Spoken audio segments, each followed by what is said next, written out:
Good evening, everyone. Welcome to the Bel Air Beach, April 17th, 2023 City Council Work Session. It is now 6 p.m. Please rise and join me for the Pledge of Allegiance.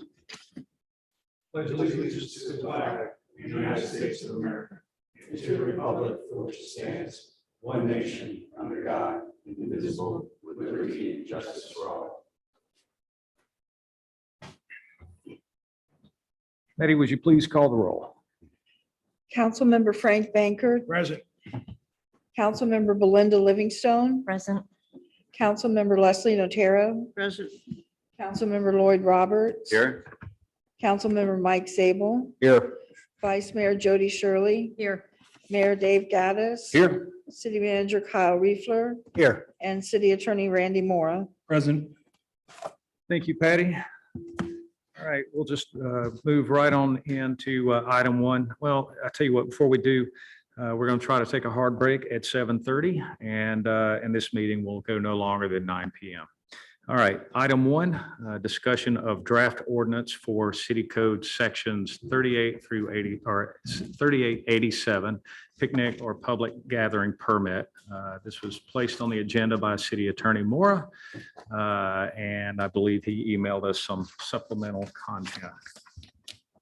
Thank you, council members. My apologies for the weekend transmission as I was traveling much of last week. You have before you a draft proposed ordinance. We are not on first reading. We are not on second reading. We are workshopping, and say that for your benefit, but also for the public who may be observing this process. This issue came up somewhat unexpectedly. This is not in response to any specific event in your community or gathering that I'm aware of. In fact, historically, the city's records don't reveal any instances where anybody was cited in violation of section 3887 or had issues with permitting from the city or unreasonable or unfounded denials. In last month, the city received correspondence from an organization that advocates on issues of constitutional law, and they presented or made the city aware of some constitutional defects with the ordinance in its current form. This draft seeks to address some of those. I will say, both for the benefit of the record and for that of you council members, in the event you haven't seen the latest and greatest, we did receive correspondence from them shortly before this meeting was called to order, communicating additional concerns and defects, perceived defects with the current draft. Before drafting this, I did send correspondence to them last week asking for any suggestions, sample ordinances they find suitable based on the concerns they'd raised. Until this evening, I had not received that, so it's an ongoing dialogue. There's no real urgency to adopting an amendment yet because, again, we're not responding to a pressing exigency in our community, and better to get it right than to get it done fast. That said, the ordinance before you is modeled after elements I've seen in several other ordinances that clearly sought to address these constitutional concerns that were raised about vagueness in the existing ordinance on what is a political event, what is a religious event, are they afforded sufficient protection, et cetera. I'm happy to go to speak to any element of this. I did, as I try to do, highlight the things that are true, that are not legal, but are just placeholders, if you will. Hey, I put 21 days notice for a permit. If you want to make that 10 or 14, you can do that. That didn't come from the Supreme Court or anything. Similarly, I set the presumption of a gathering at 30. Presently, it's at 9. The reason I increased that number, and again, that remains subject to your discretion, one of the reasons I increased that number is arguably a 10-person basketball game could go, 5-on-5 gets you above 9. I was trying to get to something that wasn't as of much concern to the community. Again, dating back to some of the records we do have, some of the language that we have in our ordinance presently was last put in 2018 in response to people showing up to city parks and hosting events like weddings, extemporaneously putting out the chairs, the tents, et cetera, and never really checking with anybody. And of course, using that space to the exclusion of others without getting any permits, insurance, all those other things. In the materials I sent you the draft proposed ordinance. I sent you the correspondence history between the parties, and that organization's name is FIRE. They are based out of Philadelphia. Again, we have an open dialogue with FIRE. and their concerns. The other thing I did include, just for point of reference, was Florida Statute 316.2045. That's on obstructing public streets, highways, and roads. This was adopted by the legislature during the 2021 legislative session. It was candidly done in response to the social unrest of 2020 and some of the street obstructions and highway obstructions that had occurred. The ordinance is actually part of a broader constitutional challenge that's directed to that statute. So that may be, we're awaiting judicial rulings on that. It's a footnote in that case. It's more towards the educational limits and all the other things, but it was part of a broader Stop Woke Act adoption that has faced its own constitutional challenges, and the courts are still dealing with that. But I did raise that in as much as you may have concerns about, well, what are we doing about keeping our streets clear, et cetera. There is a statute on point, and I don't really think we need to tread into that any further than the statute already provides, in my advice to you, to the extent the statute is itself enforceable. And so with that, I'm happy to answer any questions. The correspondence you received from fire identified various, that we received this evening from fire, identified various concerns, urging you not to adopt this and to give them time up until April 28th to provide their own sample language.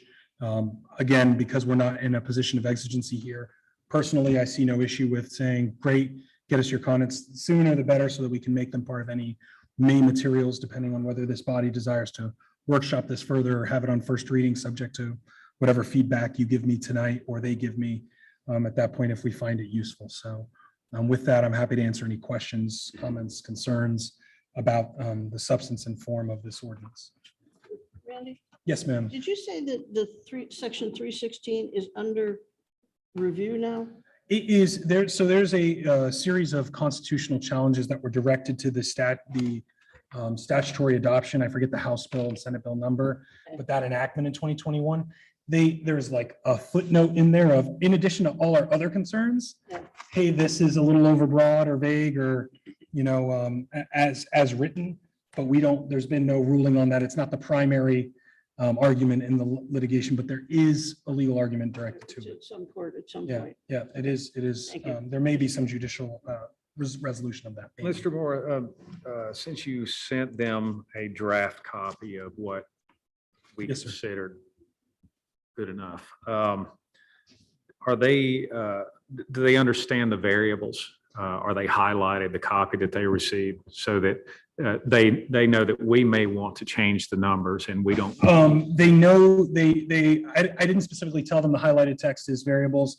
They seem pretty well versed in legislative adoptions, and that to the extent they raised concerns this evening, one of them was none of them was directed to the number, like, hey, 30 is no good or 100 is no good. They suggested there may be some inconsistencies in those numbers, which I'd look at and review. I don't know if that's borne out.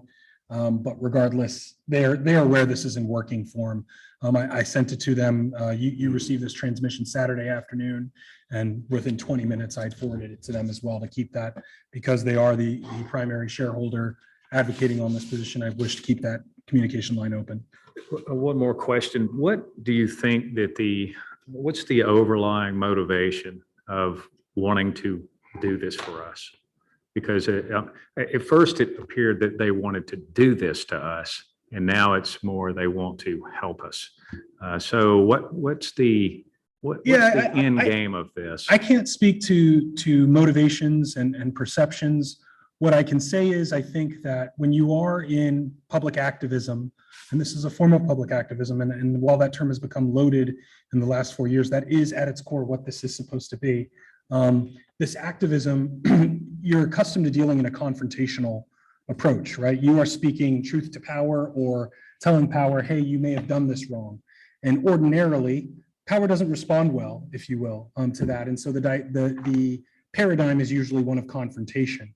Our response to them was not pound sand, it's our ordinances, we'll do what we want, get lost. While they started from a place of confrontation, I think, our response saying, hey, thanks for bringing this to our attention. We'll see if we can do better. If we can, great. If it meets with your satisfaction, wonderful. If not, well, we'll see where our disagreements are and how principled we are about those. But I think that our approach in responding to them and saying, we'll take a look at this. We intend to redraft this. And if you have input, let us know. Well, then that's just the legislative process. So now they're all where they want to be, a part of the dialogue on what gets codified. I don't think that's all that unusual in that respect. As far as why in the great wide world of the United States did this organization find our ordinance? And why now? Why the very immediate attention to it once it was presented?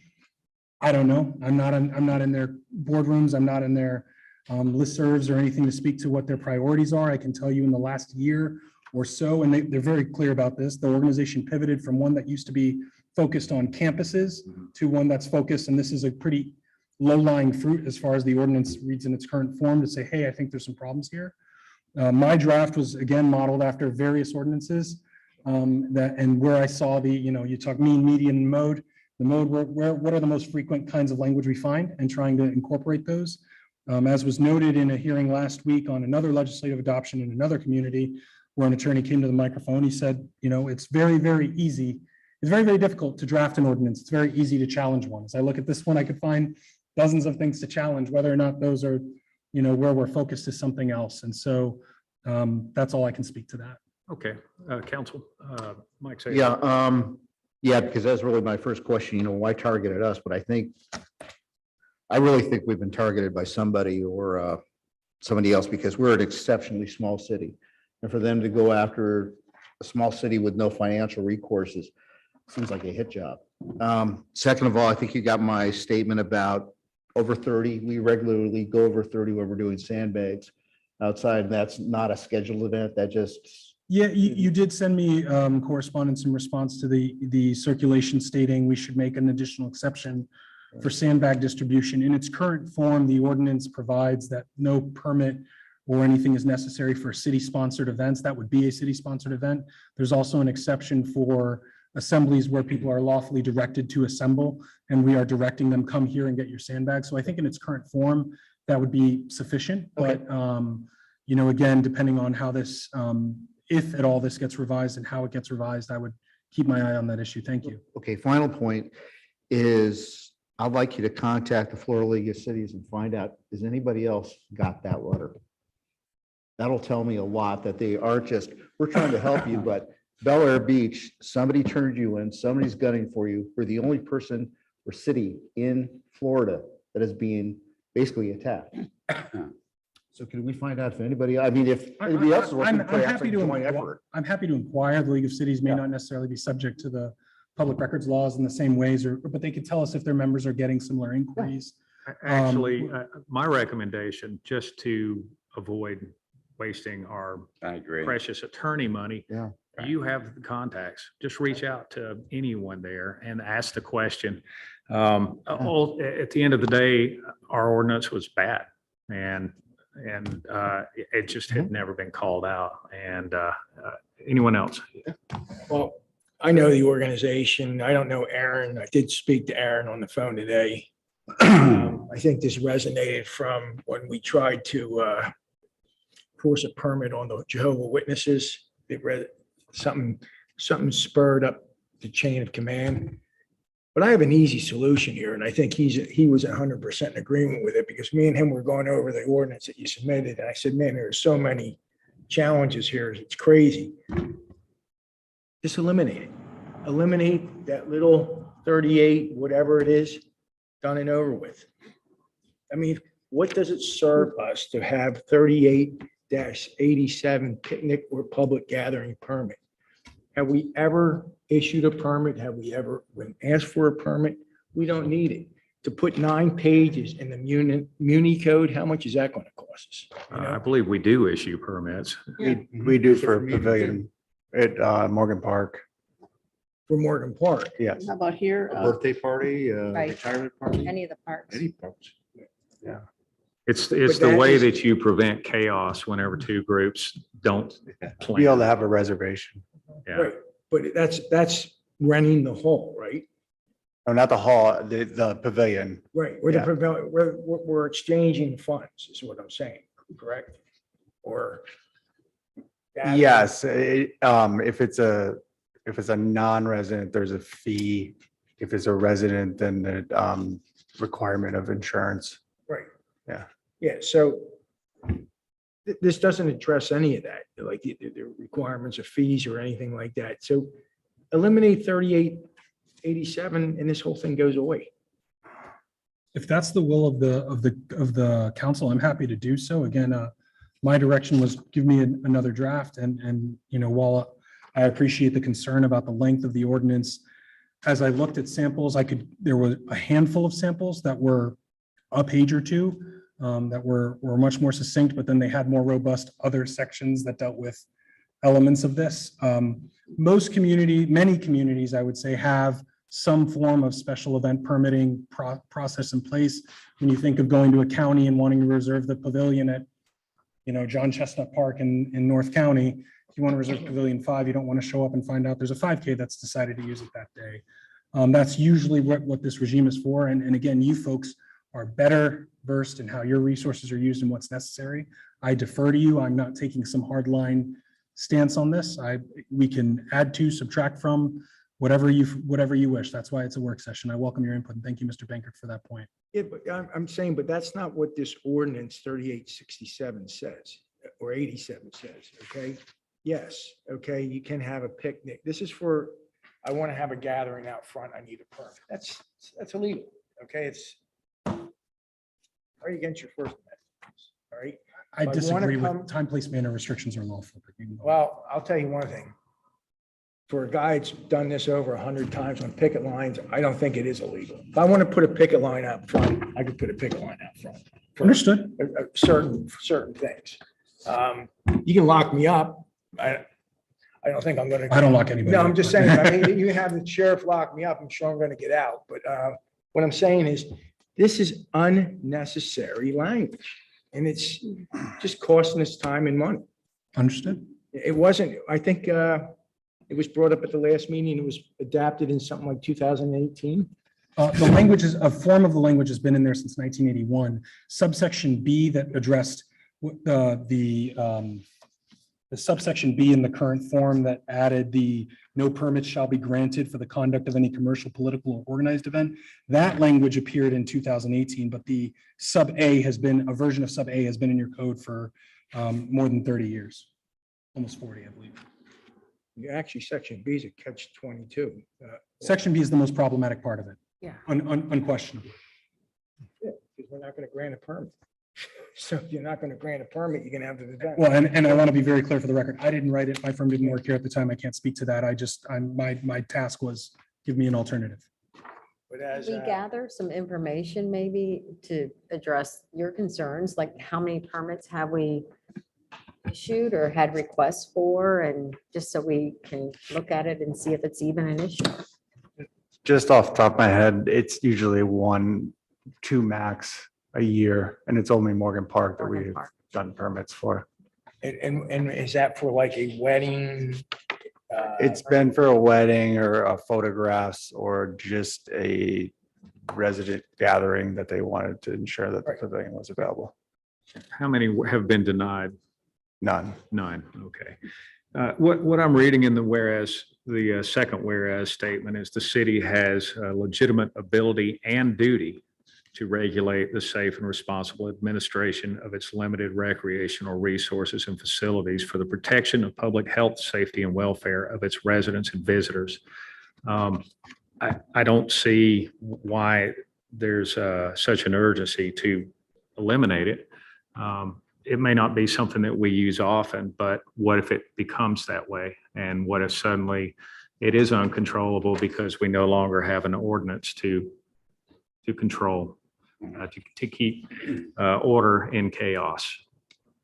That's my 2 cents on it.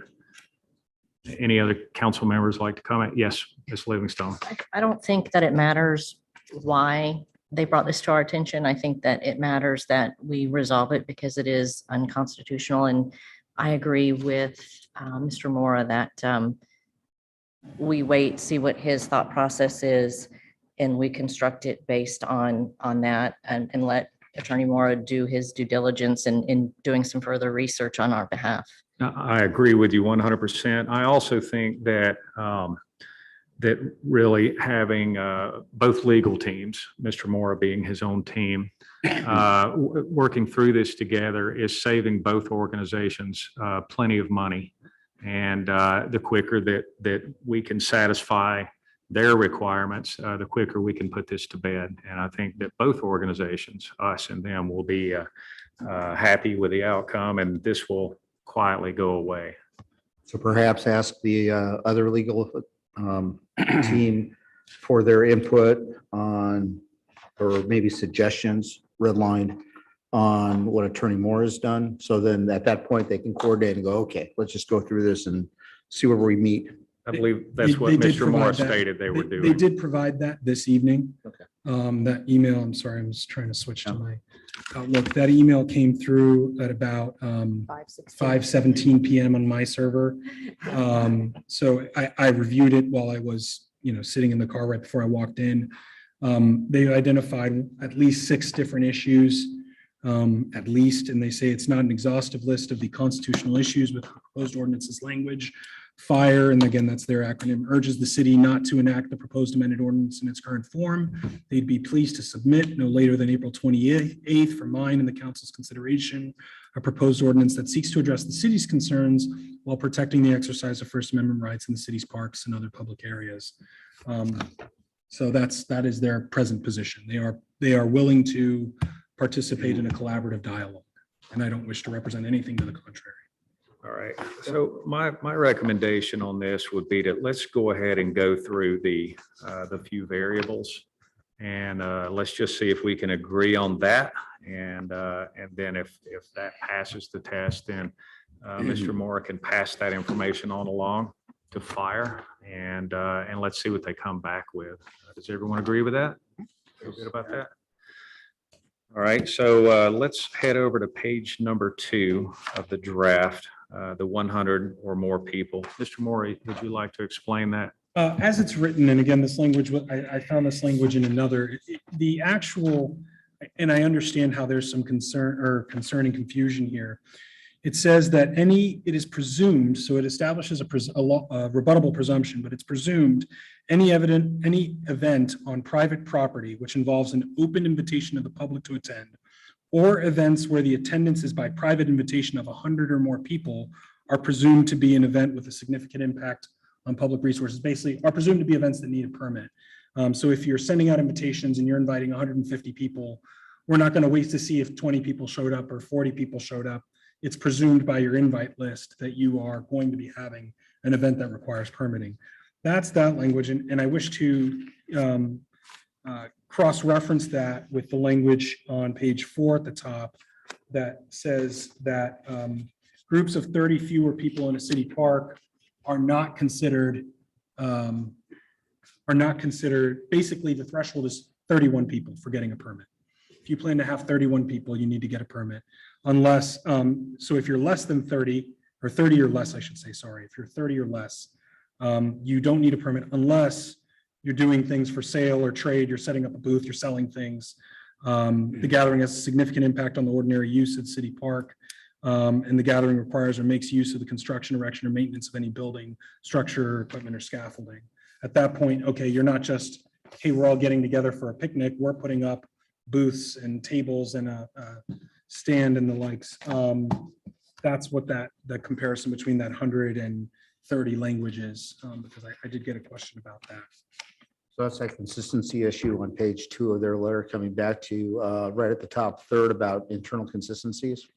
That's one of I think it can be harmonized, but I do understand that is one of the concerns they've raised about internal inconsistencies.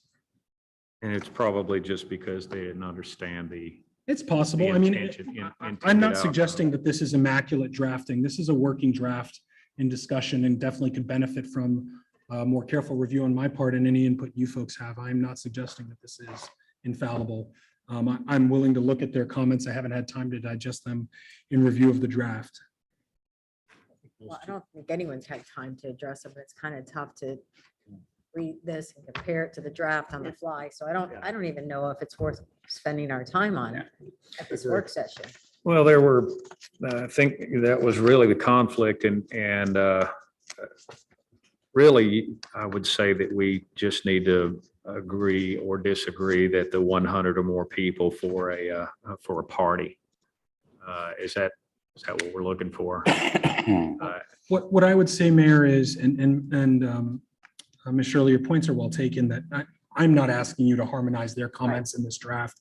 My ask at this point is whether your stance is to go in a direction similar to Mr. Bankard's, we don't need any of this, or we don't need some of this, or we would like to see more. If any of you having and again, my apologies for the Saturday transmission, but in the time that you have had to review just this draft, was there anything that stood out to you that was like, get rid of it, or this isn't doing enough, so that I know going forward, in addition to whatever their comments they give me, that I'm carrying your water as my client to say, it's really important to me that we do X, Y, or Z. If there's anything like that in this ordinance, or that needs to be in this ordinance, please let me know so that when we come back, we're in a better position. That would be my ask at this time. And I hear Member Bankard's very clear feelings on the fact that none of this is necessary. And again, if that's the stance of the council, I'm happy to go in that direction. I think if you, council would vote to say we're going to do away with this ordinance, okay? It would quench fire. Well, of course, because then the ordinance doesn't exist. Literally, okay? But then we can come back and address the last paragraph of A, which is really what we need. The city manager may require any person or group seeking to use public property of the city to provide the city manager with a certificate of liability and insurance. Okay, that's really what we're concerned about, that we don't get sued if somebody gets hurt, all right? And readapt this ordinance. Someone contacted fire up in Philadelphia. It's Aaron used to be with the ACLU. I mean, they got a lot of left wing. Politics aside, Agitators. Okay? yeah. And I dealt with them up there. I mean, they can be a real pain in the, when I'm sitting on, but I think you put this to bed right away. Just say, hey, we're not going to go for, we're killing it. He suggested to me today, why don't you just table it and let us work on it? I said, why don't we just kill it? Well, that would do it. You know? It definitely would do it, but I am a firm believer that ordinances are put in place for a reason. And there must have been a reason why this was put in our city code. No argument there, Mr. Mayor. And like I said, he said that, once or twice a year, and the vice mayor said once or twice a year. I don't want the city getting sued because somebody, well, you were here when the guy fell walking to his car supposedly, so I don't want to see that happen. But I mean, the last sentence is a good sentence, but we can readapt that later. I have it. Go ahead. For the sake of clarity, to the extent Fire's representation, or whether it was Mr. Turr specifically or Fire's representation was, why don't we table this while we work through it? That's precisely where we're at. There is no, I need it in clarity in the record. There is no effort to presently enforce this, and no one is being, held to account for this. So that's where we are. We are trying to work through this draft in whatever form this council deems appropriate. And they're fully aware of that, and they realize they've gotten our attention, and they're trying to solve a problem. Well, it's on their website. And if we kill the ordinance, it'll be on their website that fire made this big. Well, I disagree, though. What we should be doing is, if you're going to do that, just take all this, the entire city code, and throw it out the door. No, I didn't say that at all. You just insisted on throwing out something that had a reason I threw out a reason paragraph, behind it. one paragraph. All right, gentlemen, one at a time, please. Oh, anyway, what we do have to do, at least recommendation, is like, it's all a great start, just again, table it, just let them work with it. But we don't really have a feel for the numbers, because there may be reasoning behind them. Like Fire pointed out early, excuse me, I have the floor. To let the attorneys figure out, and then they can come back and go, okay, here's the reason behind the 100, or here's the reason that we said no to 100. And just negotiation between the two, and so that we craft a better thing, because we do have a responsibility. We have a limited resource, and that limited resource is not, it should not be a free-for-all trying to, who's going to be parked in that space first to grab the venue.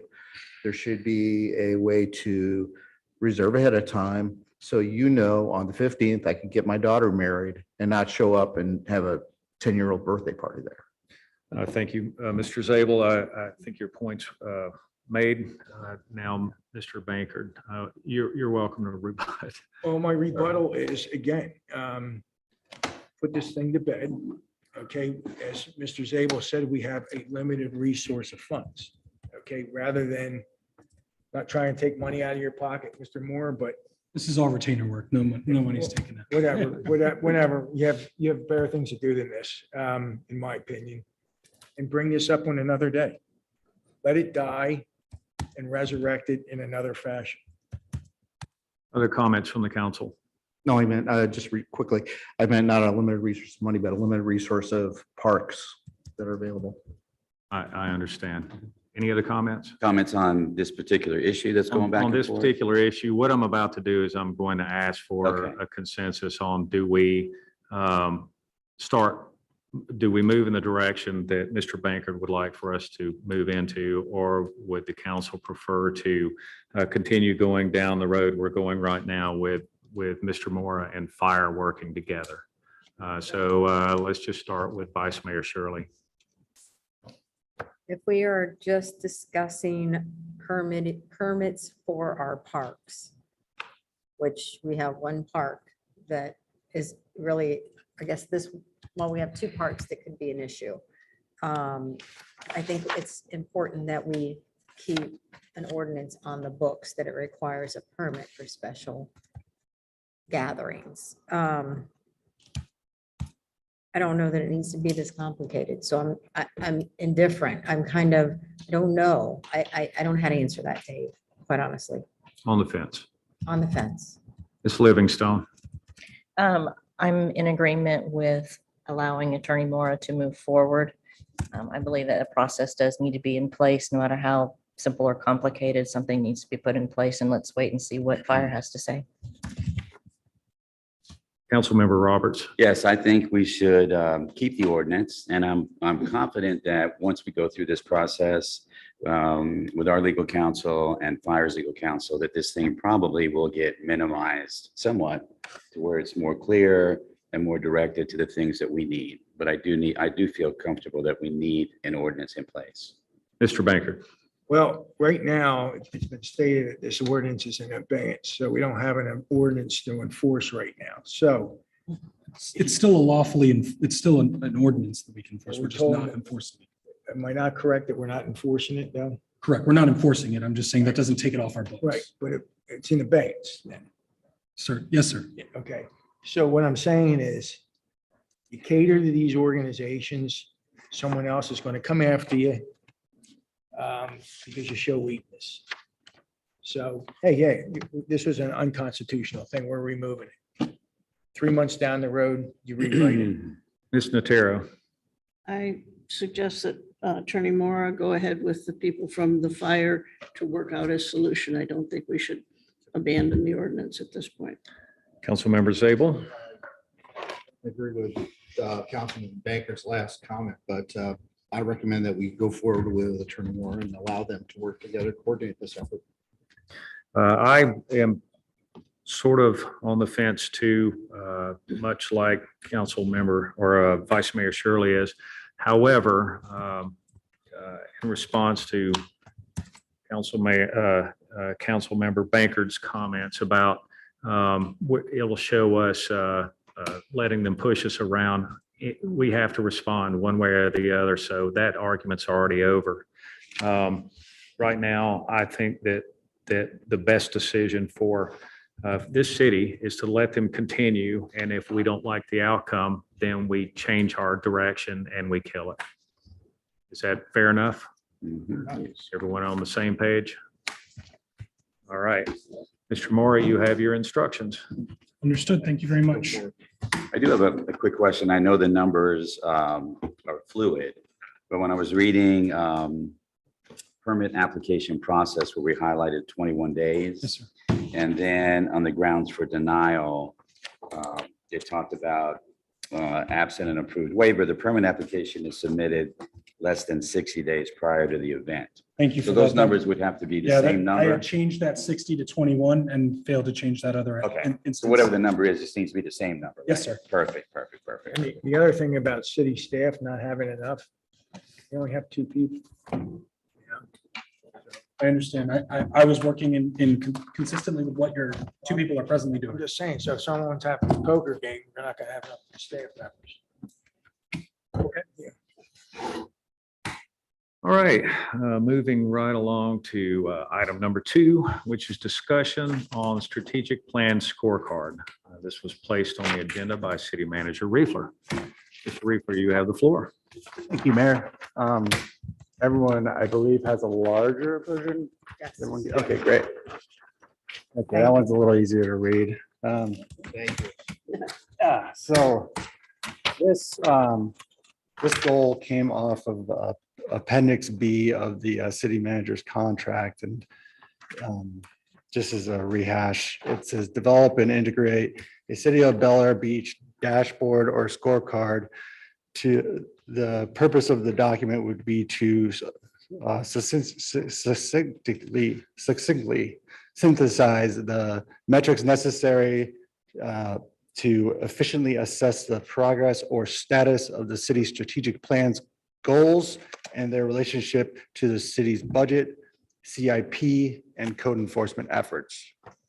So given that description of the goal, this is my interpretation, my first draft of trying to summarize that information and how it relates to our strategic plan, our projects, the dollars that we're spending, and our code enforcement efforts. So if you go to the top, I started with the 2023 budget year projects and listed those.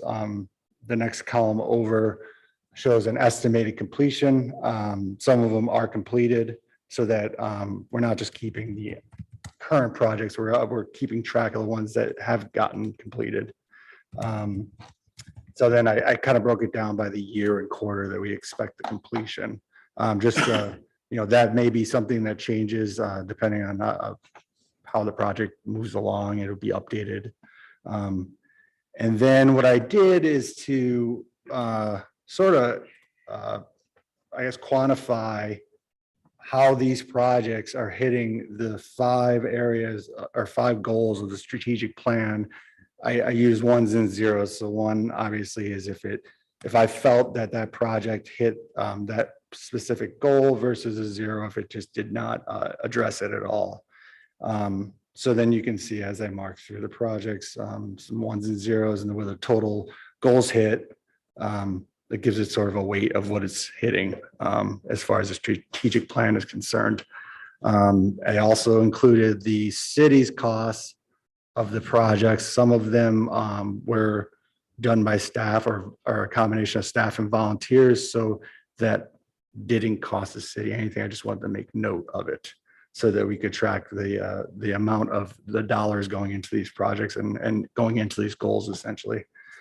So dropping that all down, so you have all your projects and then you have your totals of each goal and what the projects to date, how many points we've scored in each goal.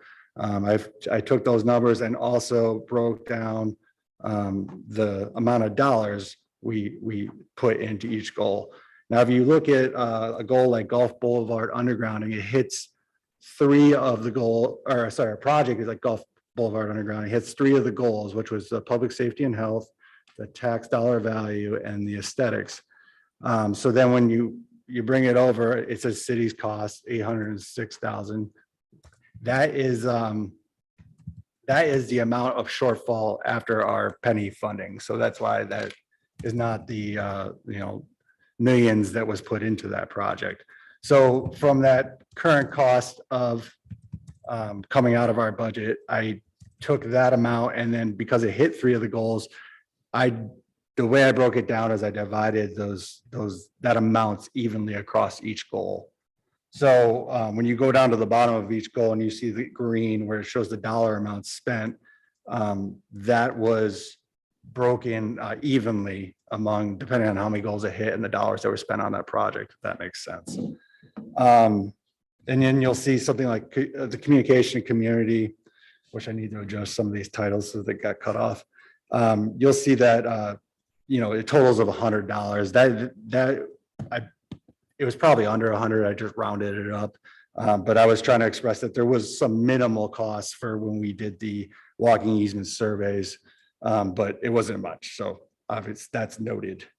So then from these rankings of the points hit per goal, I wanted some visuals. So I did the pie graph, it kind of just shows per goal, these projects, what we covered. I also did some bar graphs for the dollars spent so that, you can see the totals and you can see just in comparison to each other. And then lastly, to hit that code enforcement aspect that was in the description of the goal. I did the code enforcement logs, and what I did is I accumulated from beginning in January 2023, because that's when I really kind of fully launched this new idea of tracking, our code reports. I summarized those. So the idea is this would be something that a resident could find on our website. They'd be able to see our current projects. They'd be able to see our strategic plan. It'd be on this website as well. And understand what projects we're doing and how those projects are hitting our strategic plan and which goals. Cool. Nice job. Yeah. Councilmember Zabel. Yeah, I'm probably gonna pile on with everybody here saying this is great. I only have one small thing, and this is really kind of a thought. If you go over to the far column, something called goals hit, we really can't say that we have hit those goals because some of these are obviously in the out years. Can we say perhaps areas covered? Sure. That's all, but everything, yeah, I mean, we'll pile on tonight. It looks great. This is what, at least I feel what we wanted when we wrote that contract.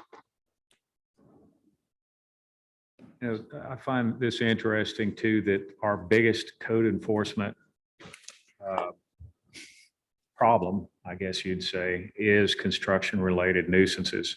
So I know that there's been a lot of back and forth about the value of outsourcing code enforcement, but I would say that the deputy has done a great job of catching these problems. And even though many times we think it's unreasonable, this right here, this shows that, yeah, there's definitely a problem in Bel Air Beach with unpermitted and out of code construction and additions, et cetera.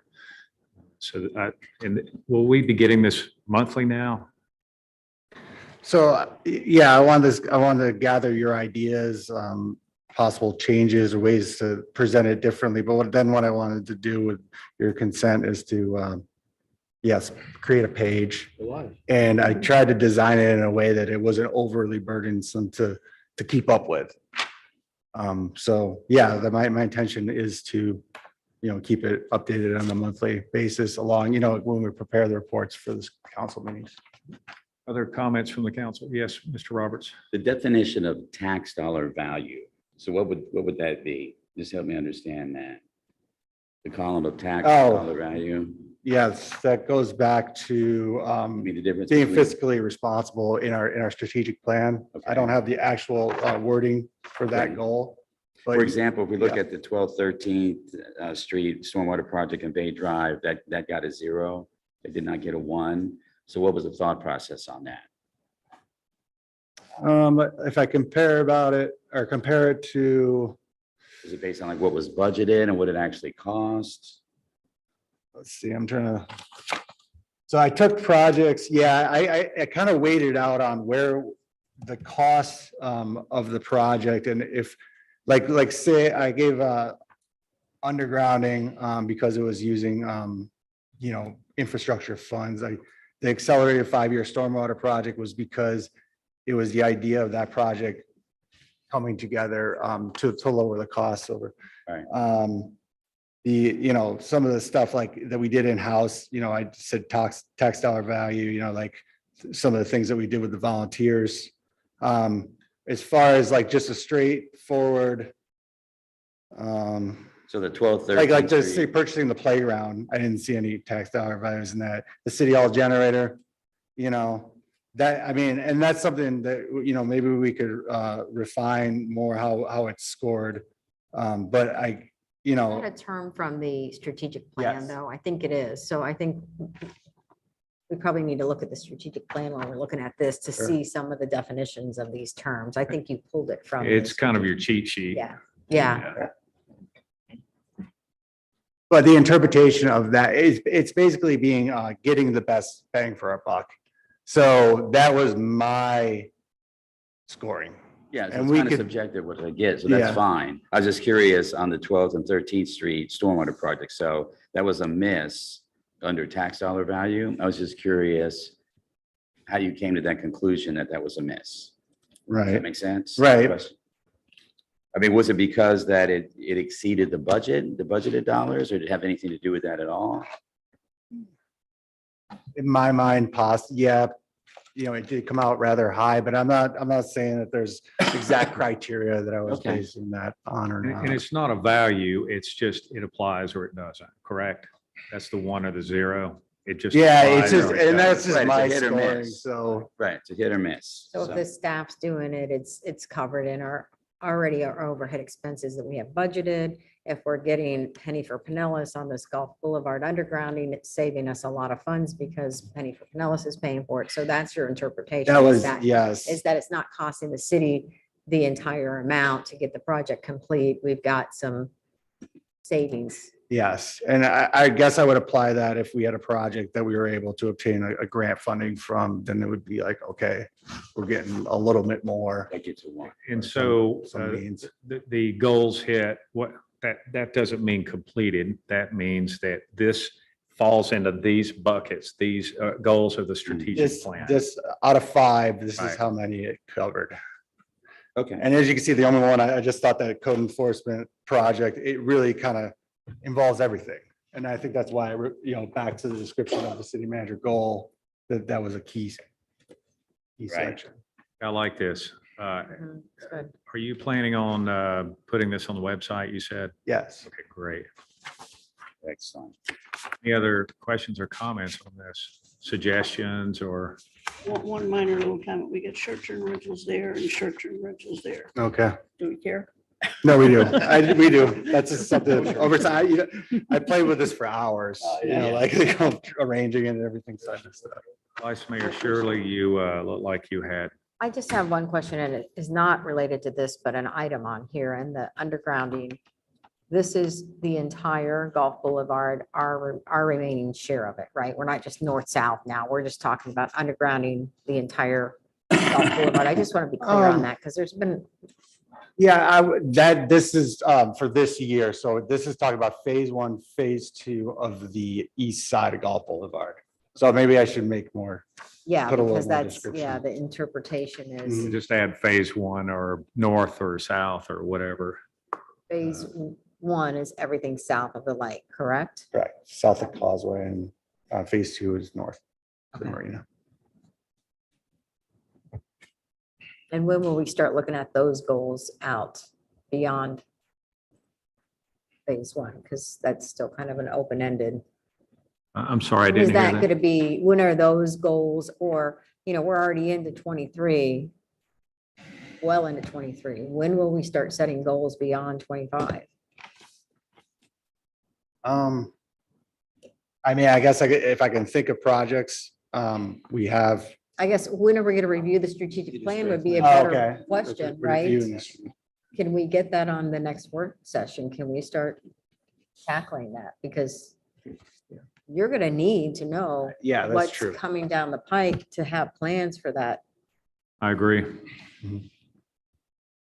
Yeah, Next we work session. definitely need to, I mean, this is telling us what we're in, what we already have planned, and we just kind of need to set our goals for the future.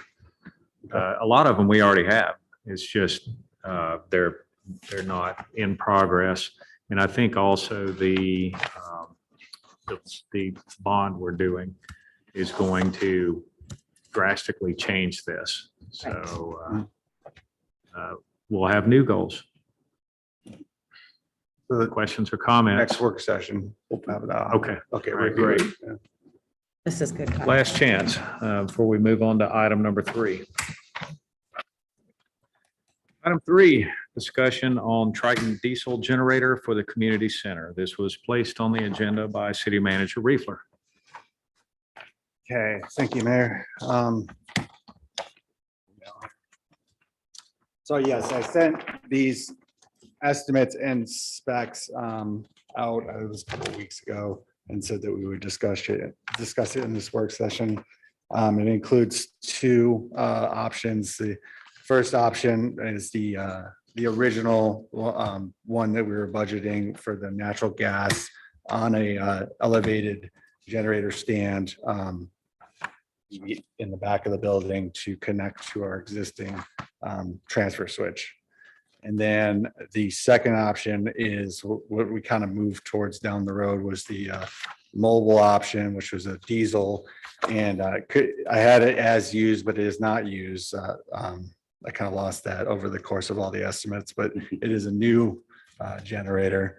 And some of the questions we had from the last work session when we talked about it were the maintenance adders, the amount of, increasing the amount of fuel in the diesel generator for longer stored runtime. And then a lot of the maintenance testing. So I had those questions answered for these 2. And if you look at the natural gas generator, that would be set up sort of like the mayor was talking about his home generator, where it would automatically run through tests throughout the year. And then there would be the maintenance plan, including the staff to come out and run a load test on it once a year, which they said would be adequate for that generator. The mobile generator, they thought would need to be on a quarterly start test function, which would have to be done manually because it's not an automated system like the natural gas. And then the same thing, it would have a load test annually. And then as far as the tank adders go, there was 2 different tank adders for the mobile option. The baseline tank that was quoted was a 680 liter. And then there was 2, was a 3 you could switch out. It wasn't in addition to that 680 liters. It was an alternate tank that was either 350 gallons or 450 gallons. And if you look at it, you get an extra 100 gallons for not very much more compared to that base price. So if calculating the 100% output, you're going to get over 5 days runtime. I know that was something we were considering when we wanted to look at the options for running that diesel. And then as far as the storage, I mean, there's really, like Councilmember Banker said, you can only kind of maintain this diesel for so long using additives and things like that. So that's just something to consider when looking at a diesel option. And we could always have it fueled up. And I don't know if there is, and I wanted to look into a way to recycle diesel or to. You can buy a polishing system to polish the fuel when it's Okay. not being used. So that's just something I wanted to consider, that maintenance of the fuel. Definitely. with I can water help you build separation one, system. actually. So I think I presented everything that we were kind of discussing in the last work session related to the generators. Council. I think before we spend any of this money, we ought to be looking into our stormwater projects that are coming up. Seeing if we can resolve our stormwater. In a form that we're in 2023 right now, that we're not using the same ideas they had 70 years ago. So I think the money would be better spent to use for stormwater than for a generator. That'll be nice to cool the building down for a few hours a night, but It'd be better to have the water there instead of my backyard or my living room.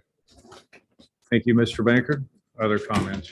Yes, Ms. Livingstone. I apologize. On the Cummins, is that one new or is that used as well? That is new. That's new. Yes. And then on the Zabat one or Zabit. however Sorry, you Ms. Livingstone, is your microphone on? I apologize. And, okay, so the Cummins is new and Zabat is used. That's it. Yep, the Triton. So on the Triton, it looks like, I just had that marked, is that's the one where the estimate expires this week? They might, yeah, because I think they're only doing it a 2 or 3 week. The 15-day? Yeah, but as you can see, it held, that price held from the last time, which was Okay. a month. ago, Okay. so. Then you can see, I mean, I know that the lead out time for shipment, if we went with the base option of the 680 liter tank, it's in stock with a 1 week ship time. But if you do some of the fuel tank adders, or at least, I don't think you listed it here, that was going to be more of a 10-week time for shipping. And then see if it listed it on, I believe the natural gas was further out, but I thought he put it on there. Yeah, it was 30 days for the Cummins. Oh, it's is what I 30, okay. saw. Yeah. I was just, the Zabat said quote expires 15 days from issue date and it was issued on 4/4. So that means, unless they push it through again. A current production lead time got 50 weeks on there. Or I was referring to the Zabat. Oh, okay. So the natural gas, there would be some long wait time. So just out of pure ignorance, give me the background on generators with the city of Bel Air Beach. Have we had generators on this building? I keep hearing about a pad that was out there for a previous generator. What did it generate? How often was it used? Have we used it? Have we been out in the building ever since we moved in here that we couldn't operate or during storm lost the ability to do anything because we had no power?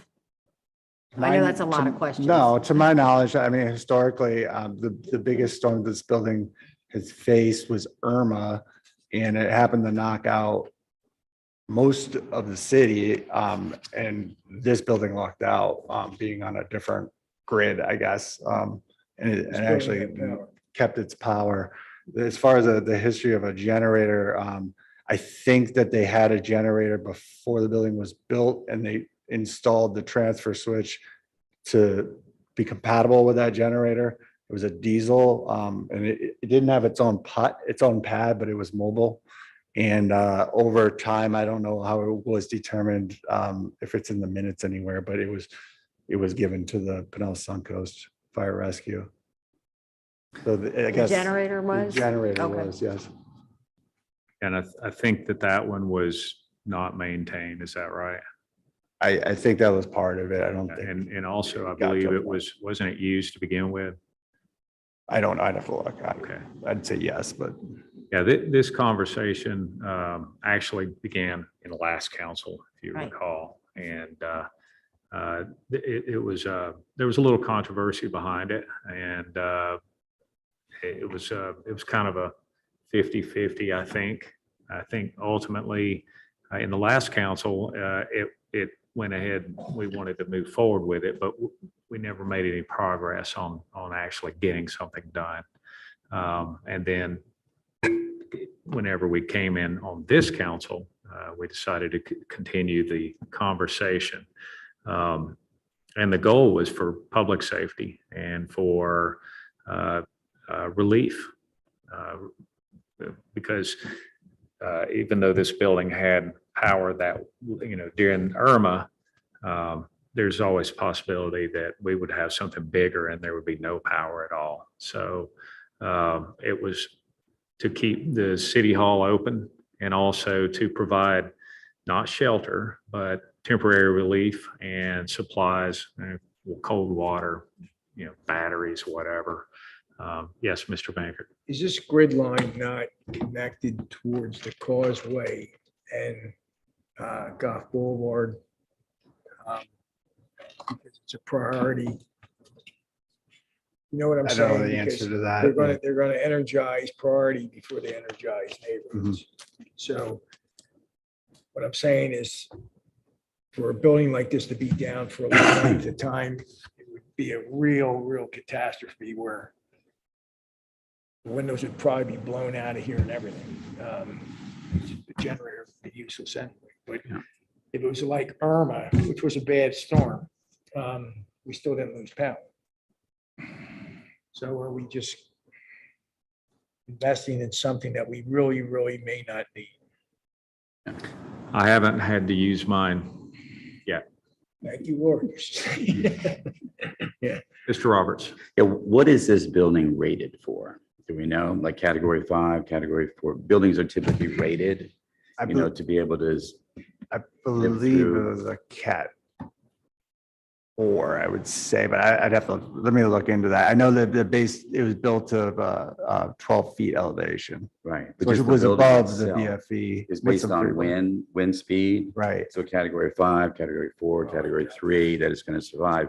Because Councilmember Bankert has a good point. If we get hit with a 4 or a 5 directly here, it doesn't matter about the generator because we're gone. This building's gone. The houses are gone. Yeah, it went. Nobody's coming back just to try to stay in this building Yeah. to be in air conditioned. So that being said, I think it is our responsibility to look to see. That's why I was for the used approach first, Mhm. because it was lower cost. To spend a lot of money on something that we may or may not ever use. I mean, basically, it's going to be used in a scenario where, it really doesn't hit here. But because it hits somewhere else, transfer centers and we lose power here. So it's kind of cool that if this building was still up and running because of the generator, and people could still be here. I mean, we may be in scenarios where we're told we can't even cross the bridge. We're out. Go somewhere else and they're not going to allow us back in. So even if this building has air conditioning and things like that, people can't get back to use it, nor do they want to, because they've already gone somewhere else to relatives or another town or something like that. So that was my initial question about, could we get something used at a lower cost since it may not be used that much or ever? That was my whole question about the Okay. costing. Other comments? No, with Councilman Roberts, that was well stated. So is the council leaning towards killing this completely or looking at used or looking at new natural gas? I'd Or is make, it something you'd like to table and discuss after hurricane season? I'd like to table it until we get the stormwater and stuff figured out. It doesn't seem like that's going to be a problem. Is that correct? That we're going to be fully funded for our stormwater That's been a projects. Now, I understand priority. what he's wanting Yeah. is going to require More money. a lot more money and basically digging up. You have to change a lot. And I understand your desire to have this collection pond and these pumps and everything, but I don't see that happening in our community because of you would have to tear up everyone's property to make that happen. Is that right? Well, I've had discussions, preliminary discussions with 2 engineering firms about the combined stormwater projects that we're doing. And I have brought up the idea of the Councilmember Bankert said with the retention tanks and the general feedback I've gotten is that it'll be very expensive, but I'm not saying, I'm just giving them that idea to consider, not as part of what we're doing with these projects, but bringing it up with bringing up 7th Street as like, okay, we ran into this problem. Looking at the future BMPs, I'm like the lowest outfall of projects we haven't done yet would probably be 9th Street. And I wanted to bring up the problem that we're experiencing at 7th Street of if there's a design, something we can do differently. to prevent that from being like that. And I do want, you know, I have the construction set. I couldn't find exact as-built of 7th Street, but for what I was told by the engineer who worked on it is that the construction set, there was very little changes. So I am giving that to the engineering firms just for ideas of trying to solve this, the issue we're having at 7th Street with that low outfall. Yes, Mr. Zabel. Mr. Mayor, I don't know if you've ever brought that up to the Big C, but ask the other mayors, do they have generators in their city halls? I mean, the ones that are kind of coastal? I can certainly ask. Yeah, because that kind of gives a good direction. I mean, Councilman Roberts brought it right out. If it really does hit, everything's wiped. Otherwise, you know, we should have enough power here and see what the other city halls do. And as far as the portable diesel generator goes, if we ran into a circumstance to where we had to use it, just out of the box or the default configuration, you only get what, less than 48 hours? Oh, the original baseline. And then if you spend the extra money and you get the larger tanks, well, then maybe you get 5 days. But by now, I mean, by that time, you've spent $150,000 roughly trying to put this configuration together. And there's always the possibility that something could go wrong. It could, in towing, something could happen to it. I like the idea of looking into a discounted option, but I don't think that it's a good idea for us to be lugging something that large around. And do we even have something that would pull that? Or would it take like a big rig? That tractor. Yeah, that's what we'd have to use, that John Deere, but I'd still have to check, verify. The problem is when you don't run an engine, it gives you problems. I Yeah. mean, and the only way is to drain everything out of it. And then, you know, a storm's coming for us and then it switches. and Right. So Vice Mayor Shirley? Just then added, there's no guarantee when you have a hard piped natural gas line that it's going to remain active during a storm. Yeah. They're often turned off. And I'll tell you from firsthand experience on diesel gens, I ran over 10,000 of these in Iraq, and you better have maintenance on pretty much 24/7 if you want them to work. Because you talk about water in the fuel, high humidity, and you guys run diesel engines out here, they're a pain to maintain, high humidity, I think that's what we are. pretty much. Yeah, that's a nightmare for diesel. What's our current, right now, how much money do we have set aside for the generator project? So this year we totaled 250,000 in savings. So it doesn't need to be spent on that, but we did like a 2-year savings, Okay, 125 each. council, let's go around the room. Should we consider killing this and repurposing for something else? Vice Mayor Shirley? I'm in favor of killing it and repurposing that money somewhere else. Councilmember Livingstone? I'm in agreement. Mr. Roberts? Yes. Mr. Bankard? I just like to use the word table. Killing Barry. I like to do that. Yeah, I agree with them, but with the attic also, if you could just ask the Big C and any other city halls are doing it. Ms. Notaro? Kill it. Okay, you know what, I'll agree. Let's just, we'll find something else to do with that money, all right? Big part. Thank you.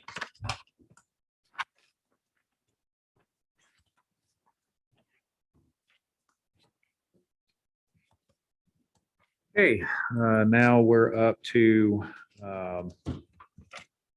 item 4. Let me see here. Yeah, we're still fine. Item 4, discussion of merit increase for city manager. This was added to the agenda by Councilmember Zabel. Mr. Zabel, you have the floor. Thank you, Mr. Mayor. As brought up, we had a lot of questions going into hiring Kyle as a city manager. And we worked with him, we had all these ideas, and frankly, I mean, at least to my knowledge, he's knocked it out of the park. Toward that end, I really don't want to wait till later. I mean, he's doing everything we've asked for him right now.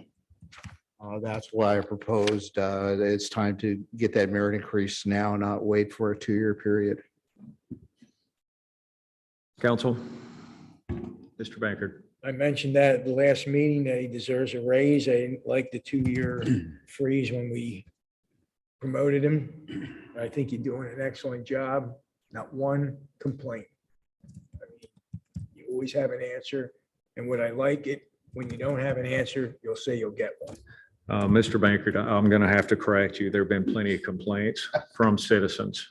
I can assure you. I haven't. Oh, yes, you have. Sorry. Oh, yeah, sure. Okay. Well, I stand corrected. All right, I'm going to make a comment on this right quick. I am not object to looking into this. However, I'm going to pull a Vice Mayor Shirley, show me the numbers. Where are the numbers at to back up this argument? Because I thought that we were making a very fair and adequate salary at the time that we gave you the increase. And I need a refresher course. I have no evidence in front of me to support this argument at this time. Other comments? Well, he's been attending a lot of city manager meetings. I don't know what your age is. I'm not, don't really care, but in my opinion, he's young compared to me. He's making himself known. He doesn't live right here. Someone might come out there and try to say, hey, Kyle, why don't you entertain our city? Throw you another $10,000, $20,000, 10 miles closer to your home. Shown that you can do this job. I think we grab him and I think we sign him to a contract. Give him a 3-4%, 3 to 5% raise. He deserves it. We were willing to pay the other guy, what, 180 grand? We're still saving money. Take the money out of the generator fund. Mr. Roberts? I agree about seeing some of the numbers. I think Kyle's doing a great job at the time, and I can't remember what happened last week hardly than the last time we talked about those numbers, but we were comparing to other cities in the area to see what those salaries were out there and what the experience, time, and position was for those particular city managers. So it would be nice, Councilmember Zabel, if we could kind of see those as we compared to what other people were making and just to see what makes sense. That's all. Councilmember Livingstone, you have any comments? Yes, I do. I'm in agreement with you as far as we need to see some figures. We are stewards of the citizens' money. However, that being said, I'm also an advocate for annual increases. I don't know, I wasn't here when you did the 2-year, and I don't know why it was put into place, and maybe some history on that.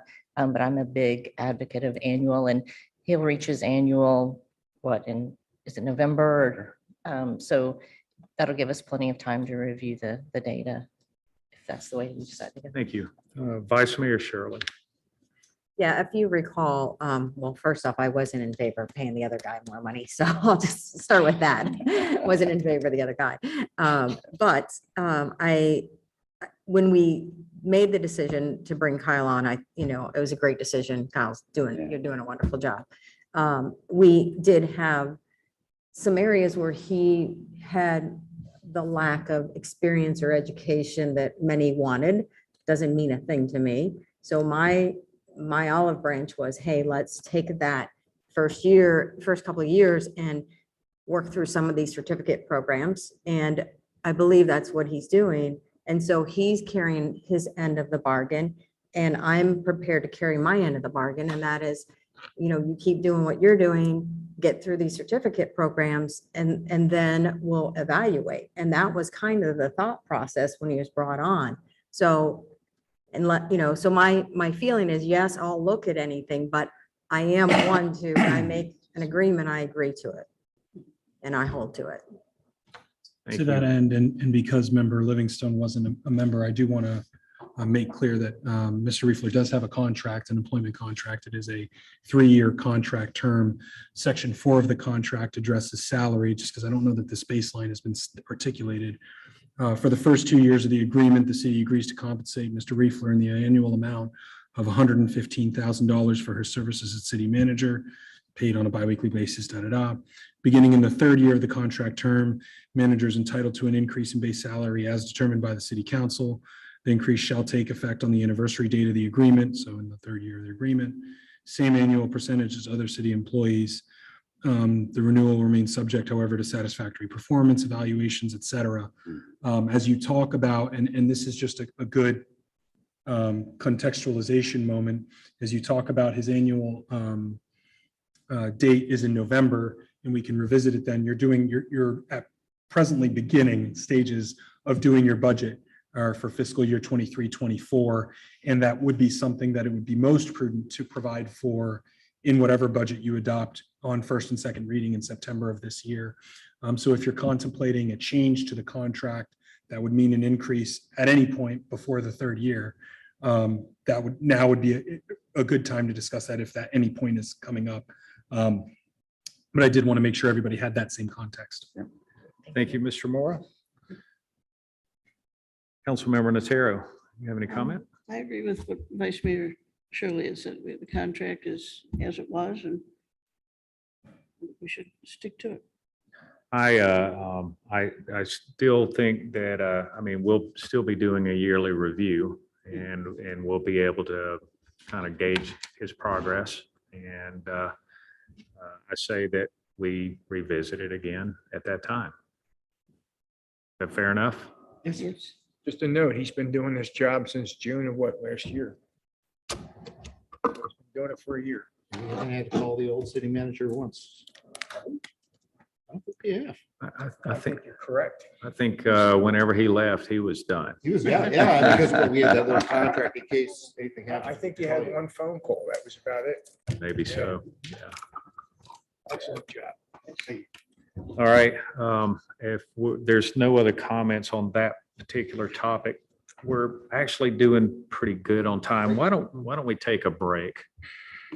Let's just go ahead and knock that break out and then we'll come back.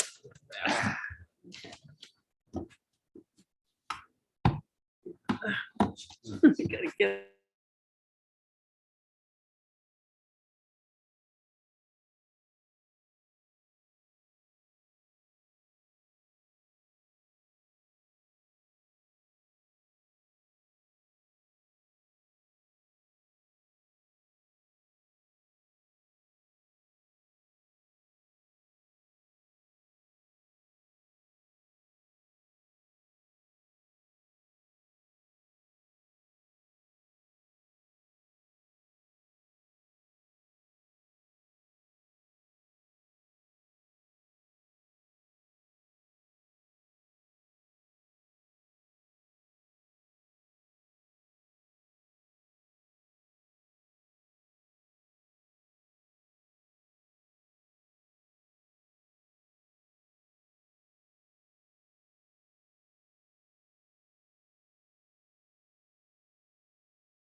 track here.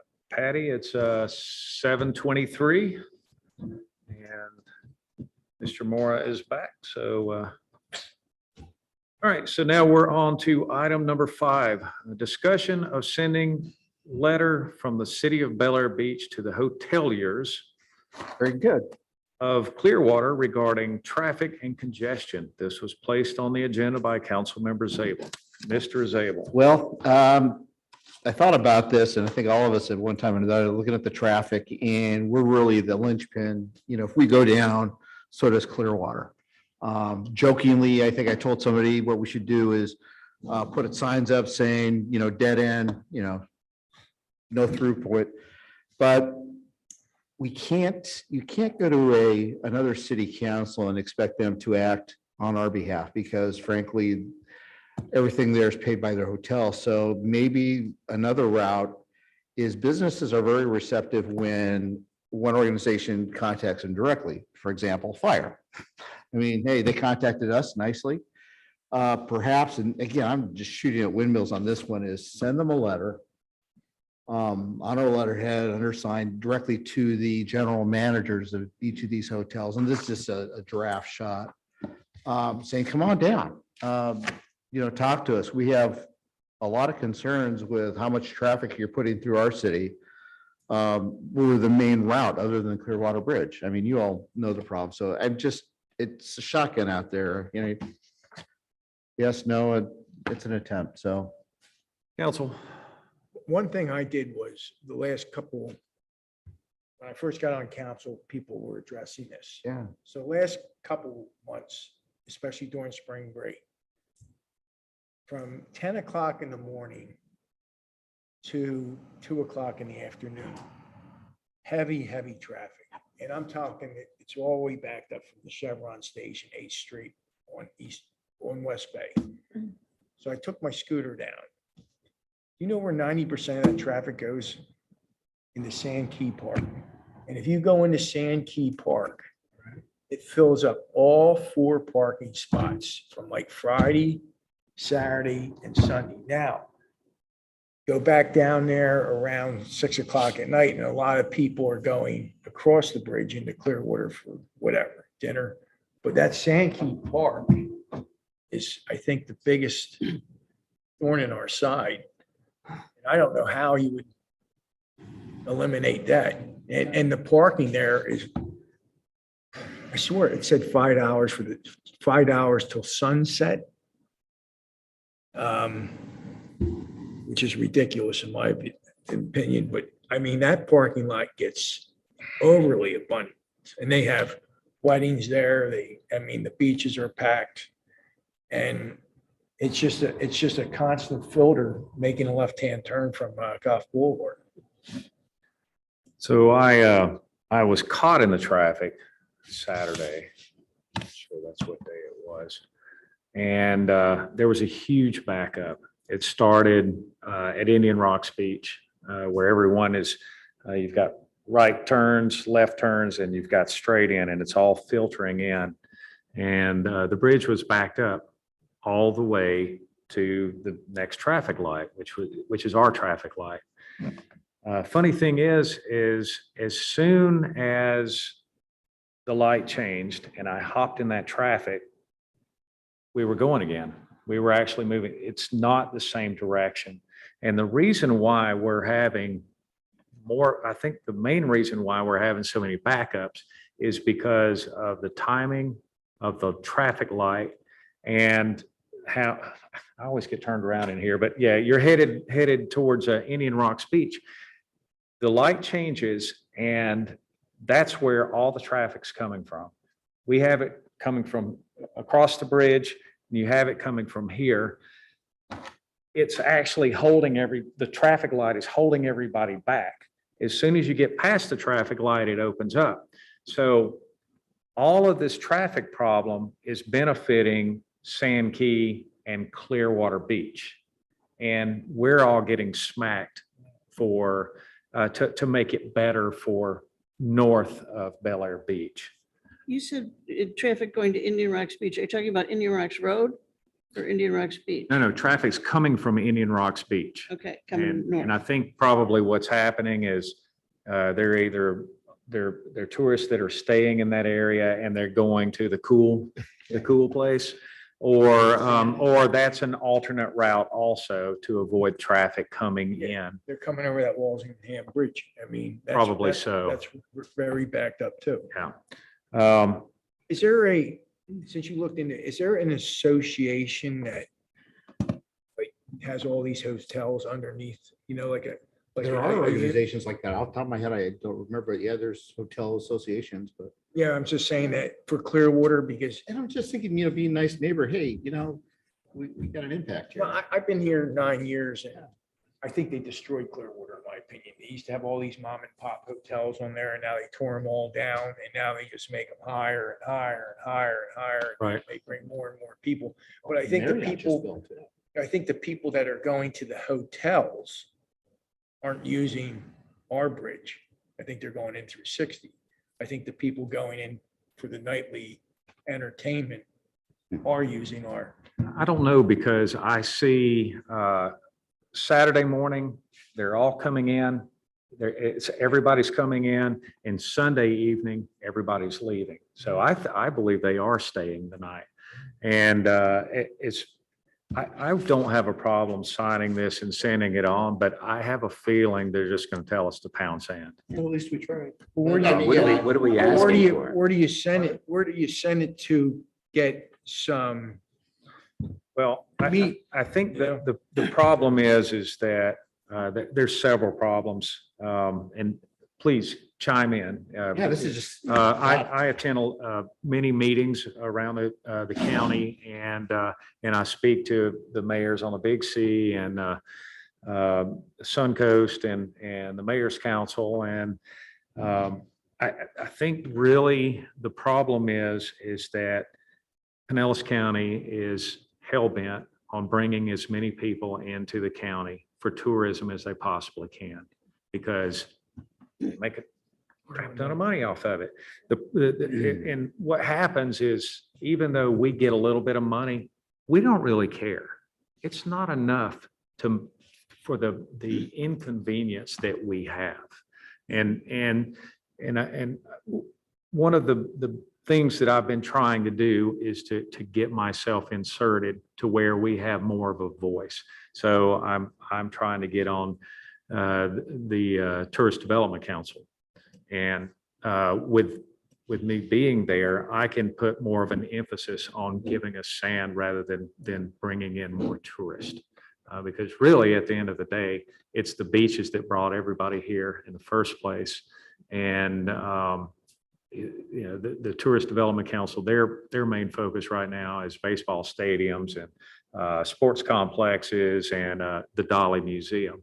And I think that little towns like us, we need fair representation. Otherwise, this is just going to keep happening.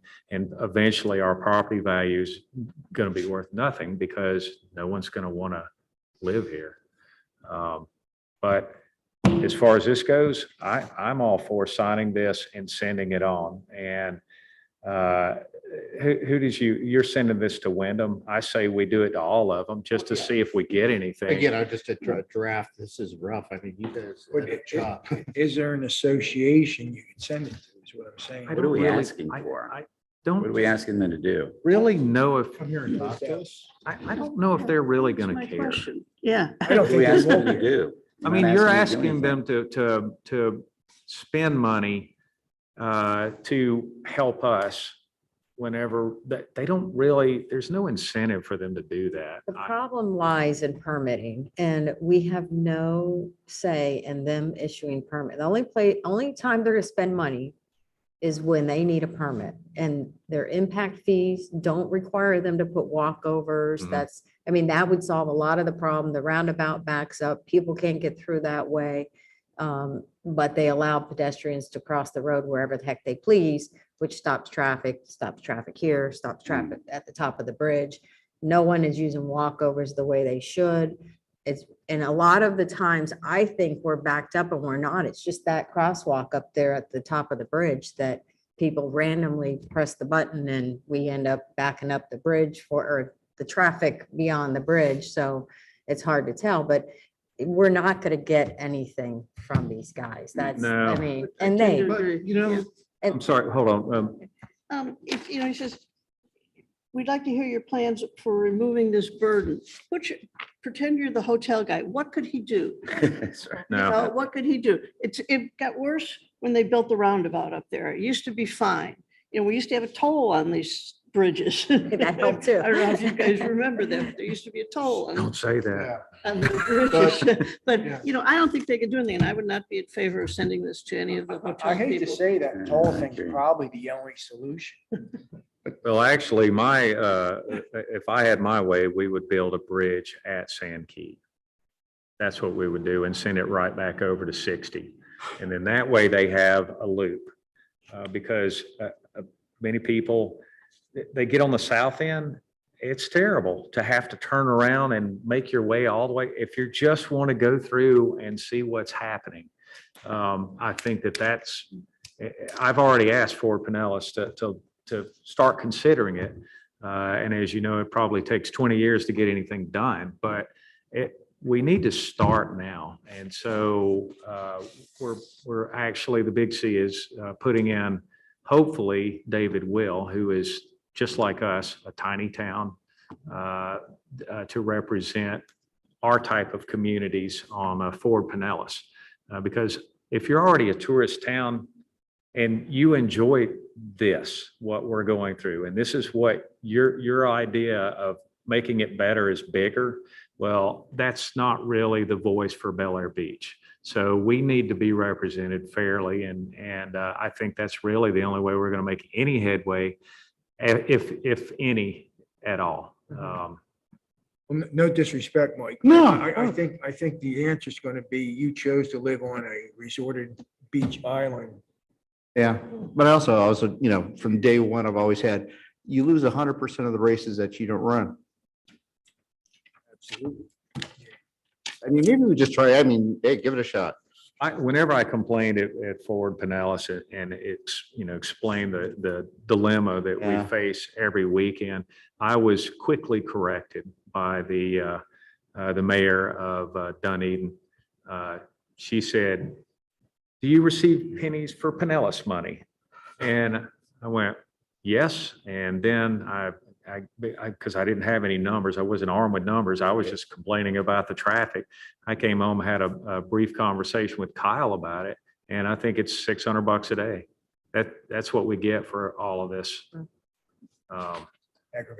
aggravation. So with Mayor Will, if he is brought in by Pinellas County, then he'll be able to speak, because I have an arsenal of pictures. Every time I'm caught out there, whenever I'm on the boat, anytime that I see traffic, I'm taking pictures like crazy. And I don't think they understand what we're really going through. Yeah, but the catch-22 is we don't have a state income tax. Okay, so we rely on the tourists. So But the tourism money goes through the bed tax, which goes to, the city that the I bed's in. yeah, the city that the bed's in, yeah, regardless of. Let me tell you, Tennessee doesn't have state income tax either. But you know what? If you live somewhere away from those areas, then, it's just I guess it's where we live, but. Well, and a lot of it is, they're beachgoers. They're not all hotel attenders. So, you can just as you said, Sand Key Park is busy, go past the beach and Clearwater Beach, and the chairs are back to back to back to back. You can't, I don't know how you even walk to the beach, but Back to my original suggestion, road work, dead end sign, come take our sign. yeah. Yeah.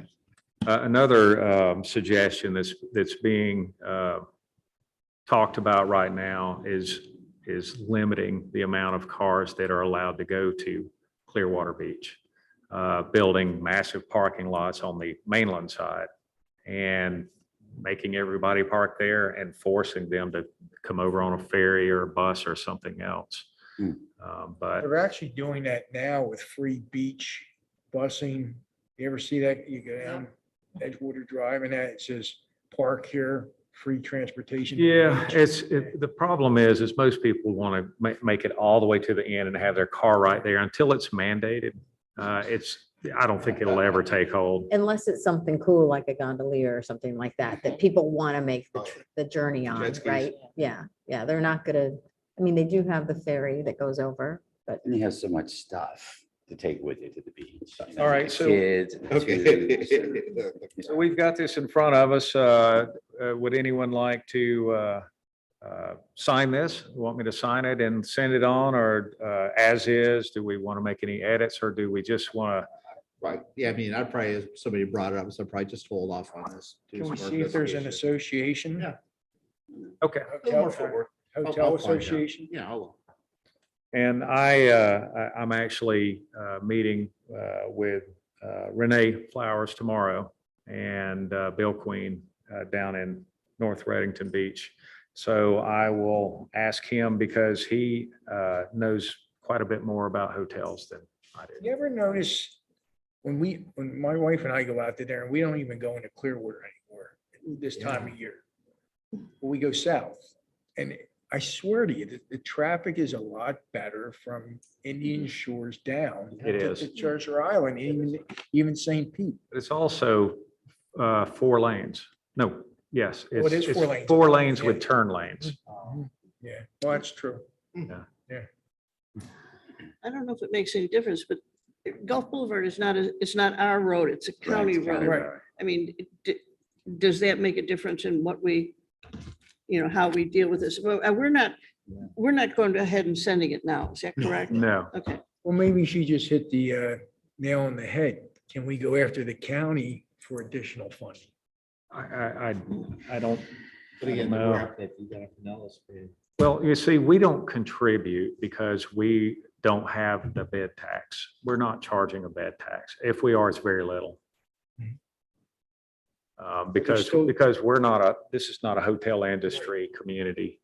But as she noted, it's a county road, which I brought up before, and they're using the county road to go through Bel Air Beach, Bel Air Shores. Is Bel Air, Bel Air Shores should be in this fight with us, is what I'm Yeah, saying. because all their driveways open right up on it. Absolutely. I don't think that they're going to join us on anything. they're not gonna until- talk about anything. Hey, you had Commissioner Bloom when they put that double line saying it took him 20 minutes to get out of his driveway the one day, so I don't think he's happy with it. Well,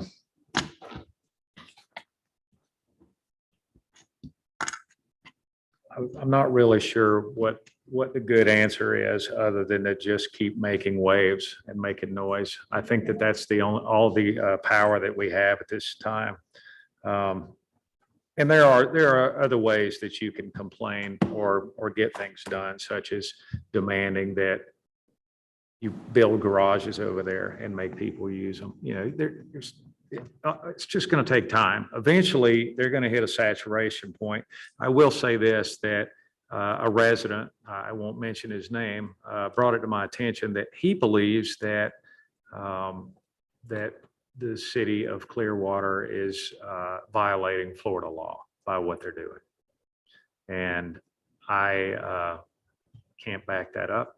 And I'm saying it on record, though. What way? what we're all doing what? By basically putting in allowing too many people in too small of an area and not having the infrastructure to support it. And that includes the roads.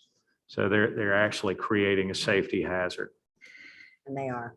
Yeah. That's it. Okay. But how do you undo it? Once it's built, what do you do then? Once you have a permit and a CO, you're not getting anything from those hotel owners. I'll find out. All right, so let's move on to item number 6. That's kind of an easy one. As discussion to evaluate the city council representation to the Pinellas County Flood Risk and Mitigation Public Information Working Group, affectionately known as the FRMPIWG. The front wig. Yeah, what I found is reading through all the details, there was a little listing in there that had 2 members from city of Bel Air Beach that were appointed to this. One is Kyle, the city manager, but the other one was Marv Bean. Mhm. And what I'm recommending, I probably got two people here that I'd love to recommend for the position. One was who? Marv Bean, former Previous- councilman, Oh, is recommend that he be removed and replaced with either, Councilman Bankert or Councilman Roberts. I mean, you guys are on top of the flood stuff and have a representative there that works on hurricanes and floods and why wouldn't it? I'm glad you brought this up because this is like a thorn, and I was going to write to Rick Scott's guy today because he hasn't Yeah. responded back. And I know I'm part of the government now, which I never seen the government resolve any problems. Eat your own dog food. I like that one. Hope it's out there, but when the legislation had that session last year to resolve the insurance problem, they made it even worse. So now Citizens is the only one who will write flood insurance in this area. You can now go and get another private insurance that'll write home and flood, or not home and wind. Those costs are anywhere from $20,000 to $40,000 a year. That's not including flood. Okay, so Citizens now has $500 billion in unfunded liabilities. Not last year, 2021, there was 161,000 fraudulent roof claims. I don't think anyone went to prison over it though, right? So all the state legislation did was saying, okay, we're going to modify a lot of the lawsuits and everything like that, that the people will get the money instead of the attorneys. But the problem is, I'm getting calls from all over about, I can't afford my flood insurance. I can't afford my wind insurance. I can't afford my homeowner insurance. I just got a call today. My homeowner's insurance doubled. Okay. No one wants to write here. This is a mess. This is going to take our property values and plummet them because our homeowner's insurance, if you have, thank God my home's paid for, but if you have to have a homeowner's insurance, wind insurance and flood insurance, you're talking at least $20-some thousand a year just to insure your house now. And that is a lot of money. Now, Representative Beerfield, she's working on this. DeSeglia has not returned one call. You won't. And You won't. Don't waste your time. He shook his head before he got his name out. But no, he doesn't care. I mean, but she's very concerned about it, but we don't have any private insurers in this state anymore. And they're just all fleeing. And it's not because, I think it's all because of fraud. It's these insurance adjusters are just killing us. It's because of court cases, court battles, I Yeah. believe. I believe that's part of the problem. These drones, they go down these neighborhoods. Hey, you got a shingle missing. You want a new roof? $30,000 later, you get a new roof and then boom, for $20 repair. Yeah. The I'm glad you brought that up. Yeah. But between the storms and frivolous lawsuits, I think that is, I know that they're trying to address it. I've heard rumblings of it. The Florida Chamber, I went to one of their meetings and they were talking about it. And that was supposed to be on Rick Scott's radar.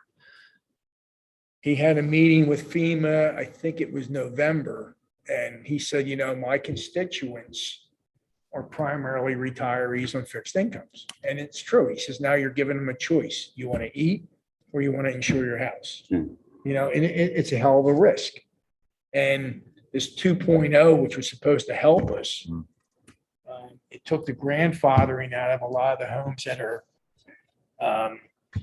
like your house, you know what I'm saying, that are 4 feet, 5 feet above sea level. But you're still supposed to get these 20% discounts. If you look at the 2.0, depending on how high your house is above sea level, you probably know better than anybody, Kyle, like 2 feet, 3 feet, 4, it all goes by a percentage. Yeah. No one wants to give you the discount. Well, they also aren't really forthcoming with a formula No. to even figure out how they calculate all that. I think really the end game is to run us all out of town so that they can have more businesses. And I think that you just look at the trend of what's happening in the legislature, look at what's happening with FEMA. It seems like we're just a target no matter what. When I bought my house there 9 years ago, it was under that Biggert's flood, and it was $30,000 to insure.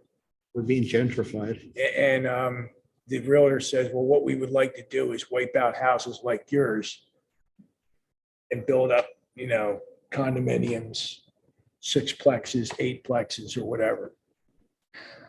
Well, I don't, getting back on track here, I don't have a problem with either of you guys. But wait, I'm going to ask Kyle, so do you attend those meetings, Kyle? Yes, there's about 3 per year. We started the county's public information program during our verification cycle for CRS because we needed to make up some points that they were no longer providing that probably most cities shouldn't have got anyway. So we joined their group, which, earned us some CRS points. And during the time, Marv volunteered, to be the stakeholder for the group. The requirement is you have to have 50% ratio. So if you have 1 staff member, you got to have 1 stakeholder. Since we only have 6 staff members, I think it's best to have 1 and 1 rather than having 2 and 2, because then, it's just harder to meet that requirement. Or you just would have to, that's during the meeting. So if you did have 2 and 2, if 1 person couldn't make it on one side, we'd have to have someone less So you attend. can't have 2 staff members? You could have 2 staff members, but you always need 2 stakeholders for that meeting. Okay. They just got to maintain the ratio. It's explained in the report, the annual report that we presented in the last council meeting. But there's about 3 meetings per year. They're usually, I want to say Fridays at 12:30. It's been the trend. And Marv, you can remotely log into them. So if you just have a Zoom connection, you don't have to be in the same room as me. Marv tends to come in, but you could Zoom in as well. And he's been on it for about 2 years. And what I was telling members able is I don't think he'd have any issue with subbing out. He was kind of doing it as a favor to the city. Okay, it doesn't matter to me. Yeah. I mean, if he's enjoy doing it, does he like to do it, whatever he's doing? Yeah, but he's just involved. He'll come around and do other things. He doesn't report back to us. I mean, that's why I read it. Well, he probably would if we asked Is him he to. in He would. tune with it though? I mean, is Yeah. very. We'll have a council do it. But this is public outreach. So the idea of the group is to get everybody, all the municipalities, I believe it's 26 in the county, with the county, to be on the same page of the messaging Right. that we Right. provide. And like I said, being part of the group gives us points for what the county already does. So that helps us for some of the things they already invest money into and getting information out. And then we have a spreadsheet that, we say, this is what we're doing in our community. And we can always opt to do more as different ideas come about in the group. And the thing is that, the messaging is all the same. So we're not just creating our own message and giving it to our residents and something different in the town over. It's kind of the deal. So Marv has been attending all the meetings. Yes. Okay. All right. I don't really have a problem with letting him stay unless the council objects, if he's doing the job, unless you prefer to have one of the council members represent us instead. The reason I put this forward is by having a council member work it, they're seeing the numbers. I mean, tonight, we've already discussed the diesel generator, potential flood planning. Marv's not at our meetings. He's not a participant in our work sessions or our council sessions. And he's done his work as a city councilman, appreciate it, but he doesn't regularly report. If he's had his chance for 2 years to come back and go, hey, we got some problems. That's why I recommend, you two tonight, you laid out the case. Here's why we have to go forward, the flood planning, the prevention, the streets. And because you see the budget, you're an active participant in the entire process. And the other problem with citizens, what I forgot to mention, is the new caveat is if you're going to take Citizens Win, you have to mirror your flood policy to that policy. So they've taken the whole free market enterprise out of the whole system, saying, hey, I only want to insure my house for $100,000. Nope, you got to insure it for 200, you know? And the final point I bring up is when they speak up, they have their own thoughts. Those thoughts should be frankly, those of the elected community, the people that see the day-to-day and understand why we made these decisions. So they make a educated approach to these members and a strong case for supporting our community. Here's why. Yeah. That's why I keep coming back to, the council No, members. Mike, I know, I'm preaching to the 100% choir. Agree with you, because like I said, it's just going to kill everything. Yeah. So you two guys have my strongest support, whoever wants to do it. If we do decide to go this way. Vice Mayor Shirley. Are either of you interested in taking the position from Marv? I don't know that much about it currently. I could look into it a little bit. I think if- Frank if would do a Marv great wants- job. Marv wants to relinquish it. I like Marv. Marv's a good guy. I mean, I don't want to push him out.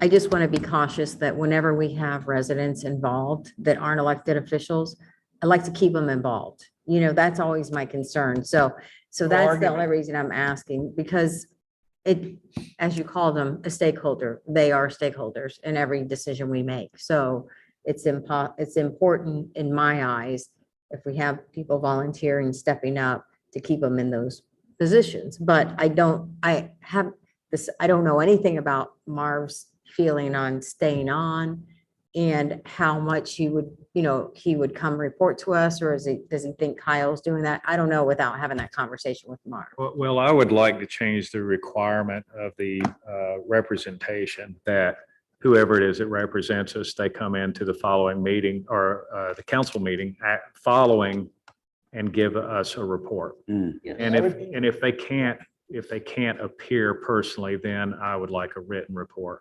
I think that's the least that person can do. So if it's okay with the council, would you mind, is it okay to reach out to Marv and see if he's willing to do that?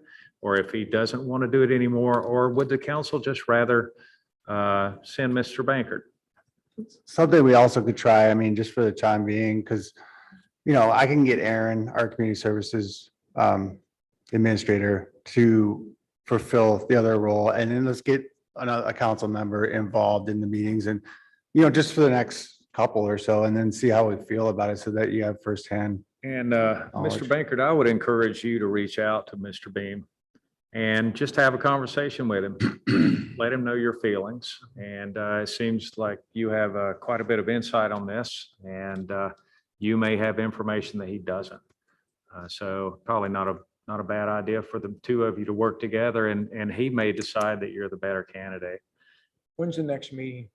I will send that to you. I May. think our last one was about, is it May? In May. Yeah, I think our last one was in January, so that sounds right, Hurricane season. triannually. Okay. All right, any other discussion on this topic before we move on to general business? No? All right, we're actually doing pretty good tonight. Yeah. Item 7, general business. I'm going to bring this one up, and I'm going to ask Mr. Mora to aid me in this one. House Bill 37 is coming up for a vote very soon.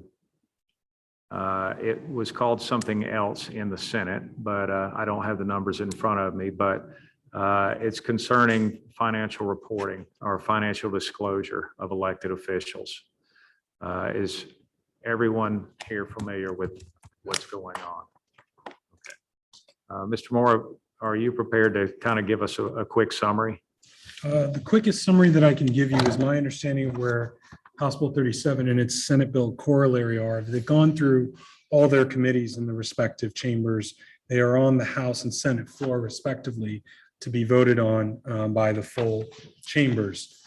What these do is change your obligations as elected officials in a municipal jurisdiction from filing what you may know already is a Form 1 financial disclosure. Form 1 disclosures are very 30,000 feet view of what are your assets and obligations.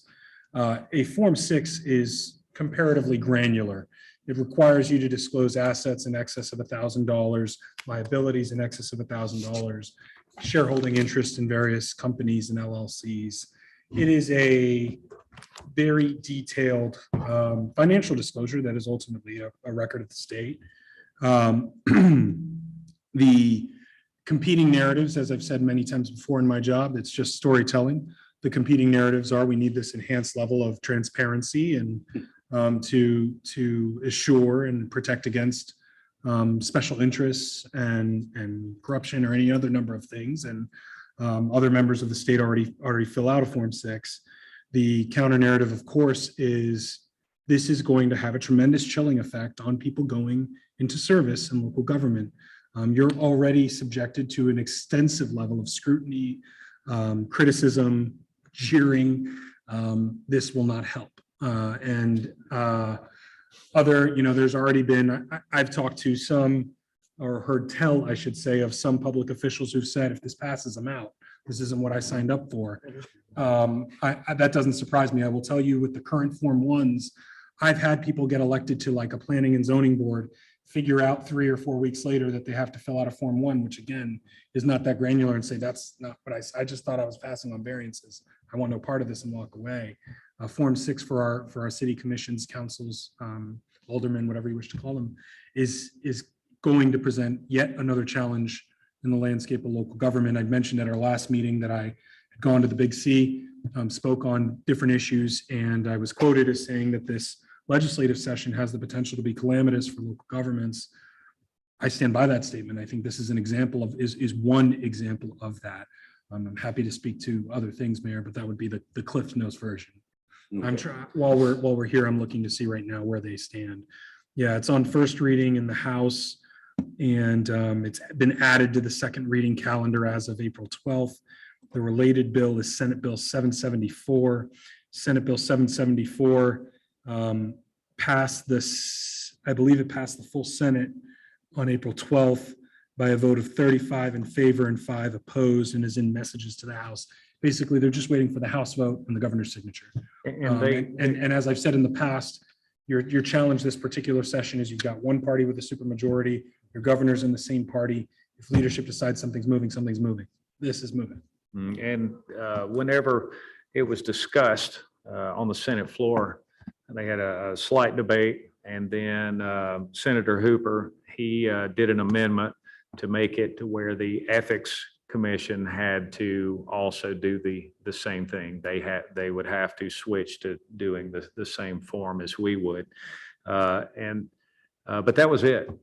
There was It's a talk misery loves about. company amendment, but it doesn't change Yeah. anything for you. I said it's a misery loves company amendment, but it doesn't change. anything Yeah, for you. exactly. Is that going to be going into effect in 2024? Or January I'm 1, going to read you the 2024. letter that the Mayor's Council of Pinellas County drafted, and all the mayors, all the members are on the letter. But I'm just going to read it to you to put it into perspective as to where we really are and where it's moving forward. So just bear with me here. This is dated April 14th, 2023. It was mailed to, let me find it here. Let's see if this has got no, it's in the actual open email that shows who it was mailed to. So I'll tell you that in a minute. Dear Representative, on behalf of the Mayor's Council of Pinellas County, we write today to discuss HB 37 relating to financial disclosures for local officers. As drafted, the bill would require all elected members of municipal governing bodies to annually file full disclosure of financial interest, Form 6, rather than the limited financial disclosure, Form 1, they are required to file under current law. The bill imposes these requirements with no consideration of annual budget, size, or spending authority. As you may know, SB 774 has passed the Senate Wednesday, April 12th. We are very concerned about this legislation. Local elected officials and their families live and work right next door to their city's residents and are especially sensitive to people who are their friends and neighbors having access to every intimate detail of their finances. This extended disclosure may cause otherwise excellent new candidates to decide not to seek office, knowing that all the details of the finances are public record. City elected officials are already fully accountable through Form 1, which does require details on the source of all assets. In addition, these officials are fully transparent during each stage of the legislative process by virtue of being subject to the Florida Sunshine Law, precluding private conversations between members and mandating open meetings. Finally, local officials did not run for office with expectations of being required to submit this expansive financial information. At the very least, municipal officials should be able to finish their current term without the legislation changing the rules midterm. Then, after careful consideration, municipal candidates can decide if they want to continue serving in municipal office with the new Form 6 requirements. We appreciate the opportunity to speak to the legislation. Please contact me or any member of the Mayor's Council of Pinellas County. This was sent to our 5 area representatives, and we're waiting for an answer, but I think it's going to fall on deaf ear. But it sounds like you've already accepted that it's going to get passed. Well, I think you more or less said it's going to get passed. An attorney is yeah, forever yeah, a cynic, right, but yeah. yes, I think at this stage, all indications are there's no reason to believe it's dying on the floor of the House or that the way governor I is going to look at it. veto this yet. I mean, the democratic process is what it is. And if the elected officials of at the local level of the state continue to make it known at the very least to their Senate and certainly to their governor that this is not what they want, maybe they're responsive to that. The stance of the current legislative session is not one that is particularly concerned with the concerns of local government officials. So I'm not going to call out anyone and make them reveal what their decision would be if this bill passes. But I suspect that there will be many people throughout the state that will resign because of this. I also further expect that once their term is up, that they won't run again because of this. And I also firmly believe that fewer people will actually run for election that have never ran before because of this. And I think that's really the goal, is to, again, put the squeeze on us to where it's harder and harder to fill these seats. So going back to a prior conversation we had about our term limits and the way that our terms run, and possibly we may even should consider looking into, we're one of the smallest communities up and down the beach, and we have more council members than anyone else does. Everyone else is 5. I understand that there was a reason why it was done the way that we did it, but the number of council members that we have isn't even divided up into certain territories or areas or anything like that. It's just we have 7 council members. And my fear is that if this passes, we may struggle to even fill those 7 seats. And God only knows what's going to happen with our boards. Because if they're subject to the same regulations, who's going to want to do that? And there's no, I mean, Vice Mayor Shirley, you run a business. It's going to cost you money to gather this data and I'll have to submit it hire the every year. accountant, and I won't do it for other reasons. Right. You know, everything's owned in LLC. I don't. Well, I not don't only need that, but I don't need that information on the street. And the who, problem is at this point, we don't even have time to like change our form of government to really think about how do you tackle this problem. I mean, if it passes, we have from now to the end of the year That's right. to reorganize the city. To reorganize, and I mean, that this goes into a full charter change. Yeah. Not only that, but if they have their way, and they're working on it right now, to where we would have to do impact studies to change our ordinances. I mean, whatever we're going to do, we're going to have to move on it quickly if we plan to make any changes to the way that we govern Bel Air Beach.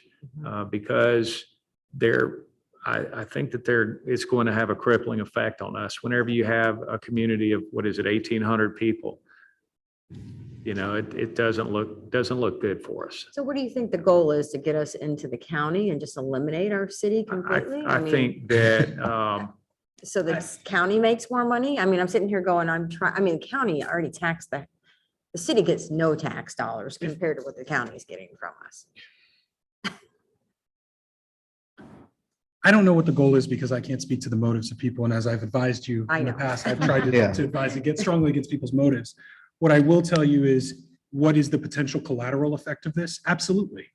If you take a small community and you say, we're going to preempt your zoning as you've known it, unless you had it in place before 2011, the short-term rental ordinances. They have fully preempted the field on home-based business regulation. You don't have the ability to regulate home-based businesses. That was preempted in a prior session. They amend statutes like the Burt-Harris Act, making it easier to file claims based on a diminution in your property value. So if you claim, oh, well, now the government's regulated this, but now I should get paid for this. And in the current session, what you have is Senate Bill 170 and House Bill, its corollary House Bill 1515, which not only requires us to potentially have an economic impact statement every time we adopt an ordinance, but also includes language that if we adopt an ordinance and it is challenged as being preempted or frivolous, that we have to stop enforcing our ordinance during the pendency of those proceedings. And if we lose, we have to pay attorney's fees. So when you talk about like the fire ordinance, for example, and I'm just using it as an example, they have not threatened anything of the sort. It's been collaborative dialogue.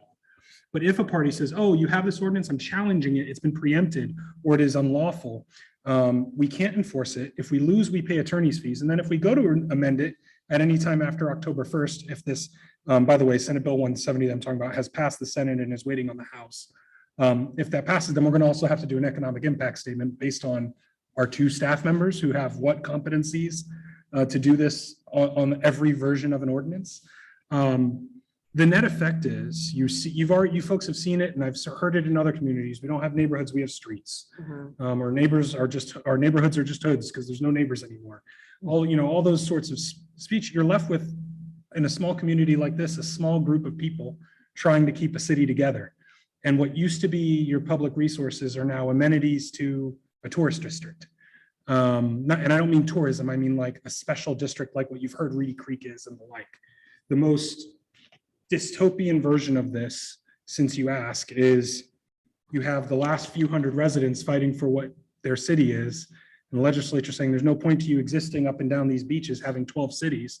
We can make you the West Central Tourist District. So That's the most dystopian view of that. If these because we are kind of divided up in the areas and just, demographic, not demographic, but geographic locations. So you've got a southern location, you've got an island over here, you've got the north area over here, you've got the condos. The condos already have a homeowners association or a condo association. Are they under the same, There's a whole legal regime for condo associations and homeowners associations, whether they're facing the same level of attack, less so than cities, because you're government and all government is bad. All government is big government is bad, right? That's the axiom here. If DC tells Tallahassee what to do, Tallahassee's never happy. Tallahassee's happy to tell you what to do. If a condo association is not big government. So those are private property owners agreeing to subordinate their private property rights.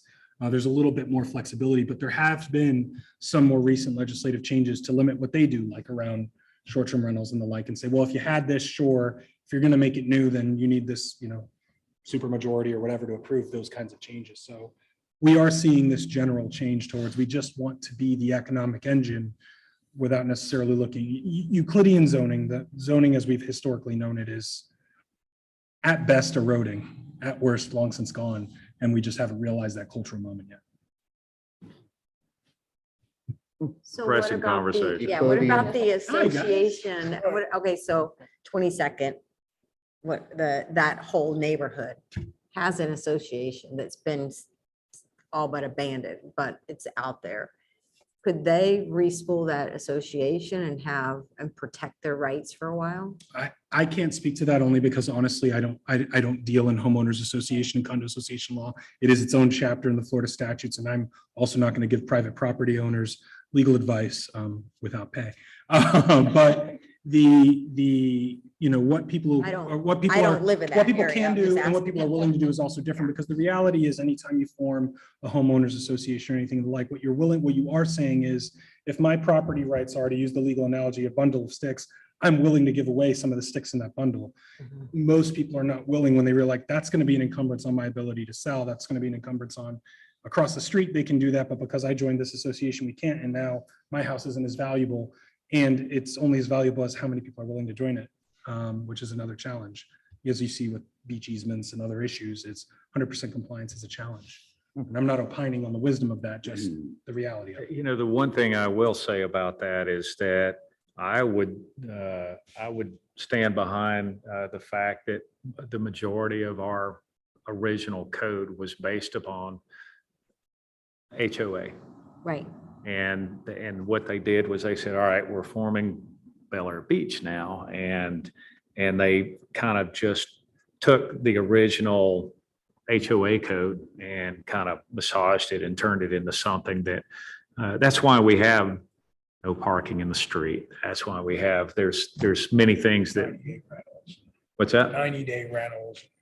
I don't know about the 90-day rental part of it, but But there were things when we did the first review of the code that included like maid quarters and how those could be occupied, and just some real unique things that were time stamped, sort of, that were taken out of the code. So It's sad because everyone here volunteers their time. I mean, all these other boards we have, they come here, they volunteer their time.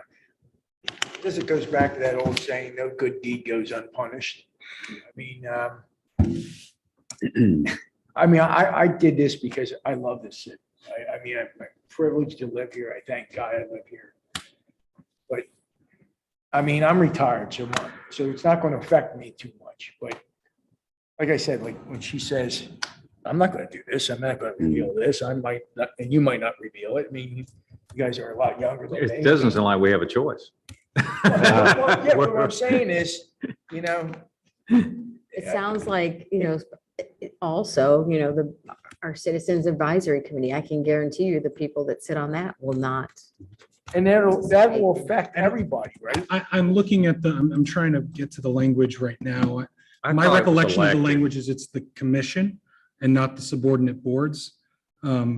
But I'm not square on that. Off the That's top of my head. what the representative from the Florida League said. He was looking it up as we were talking about it, and he said that the volunteer boards would not. It was strictly elected. Because at That's- and at staff, one point, the and city draft staff. included city managers, Mm. and that fell out of the draft on the way. Yeah, So the boards are not, you're saying? I think the boards are not, Boards but are still Form 1, not Form That'd 6. be great to have our parks director have to fill out and. I think that Patty and now, do you do a form now at all? Patty, you do a one. I I think do that as you would well. have to go to the Form 6 also. I think that city staff is required to do it also. Ridiculous. Who really pushed? So how this? long does that take? How much work? Like when I was campaigning, and I think I hired this wonderful young lady I was working with, and she was giving me forms to fill out and all that kind of neat stuff. Was that a Form 1 somewhere along the way? No, your campaign stuff's totally separate from this. Yeah, Your the- campaign But I forms. I filled one out. Oh, yeah, there are campaign financial No, disclosure. the Form forms. 1. the Yeah. Form 1. Okay, yes, you filled out a Form 1. We're talking about changing that to. a Form You've had to have done one because you've been on the council. for Right, You right. usually, you a year now. usually send it sometime in the month of June. But The typically, ordinary deadline is by like the. we would like do June that 2. by ourselves. We Yeah, would it's just get not the a big form and deal. fill it out. The Form 6, we would also do by ourselves, but it would take more time. Or would I have to hire Good luck. somebody to do that? Yeah, Depends on how I many mean, I have Depends on your my businesses, CPA and how my, many if I businesses got are involved LLC. in it, and, you know, like if I you've live a got. very simple life. So Okay. mine- Well, Not me.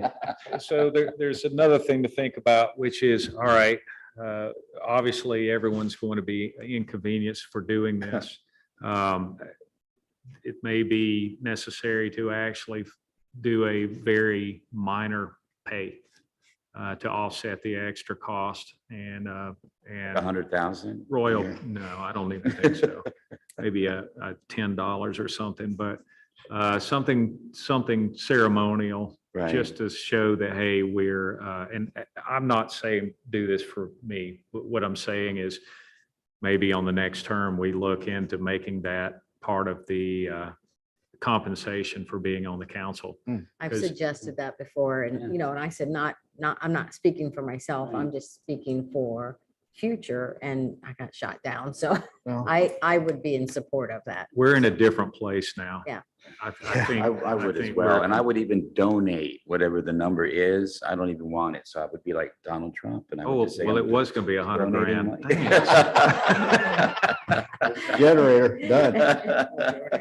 Yeah, okay. But, Well, I mean, I agree. I think Yeah. that would help future, you know. Mhm. so You've these got to things, some attract, people might. Well, The this- other beach towns, do they have, I What's mean, that? the other beach towns that. do they are pay? along here, Do they have- most of them do get Every- paid. Every council member I've met has Yeah, they get get some paid. pay. Huh. We're the only city that I've met so far that doesn't When get. I got on council, I called and they were saying, well, what's your income? I said, none. They said, what? Yeah, It kept, what? you go to the League of City Yeah, meetings, they yeah. laugh at Yeah, you. they laugh at Yeah, you. They say, you gotta be, are you That serious? guy's making Yeah. 100K out there. Okay. Yeah, a lot of them. Well, whenever we say we're not here to make money, we're not here to make Right. money. that's Yeah, for we gotta sure. do that full disclosure to make sure you're not making money. Okay. I got one So- general business when you're done. Okay, so we've definitely have some things that we need to look at. And obviously, if we decide to move forward, maybe we keep talking about this a little bit every time we have a work session, just for updates and also to kind of figure out what direction this council would like to go. Because it may be time for some Yeah. changes for Bel Air Beach.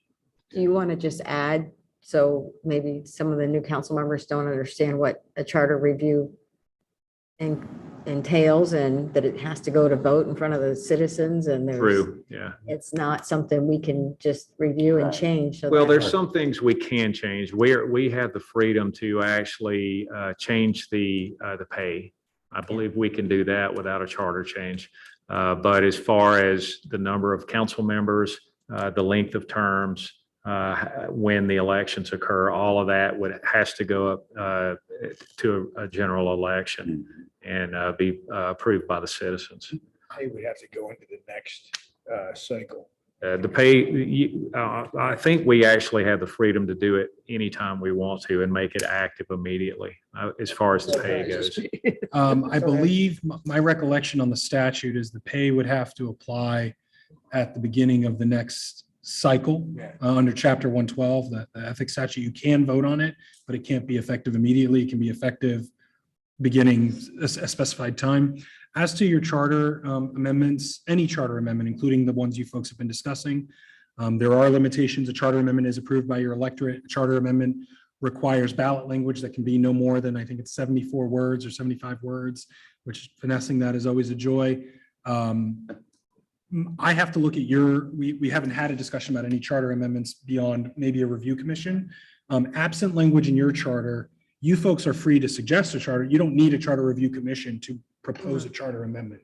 You can top down just say, we want a charter amendment on the next thing that looks like this, if you decide it's important enough for your community under statute. Again, I haven't looked at what your code says, if there's any special requirements on you. And by way of example, In most communities, your charter officer works at your pleasure. You can terminate me at any time.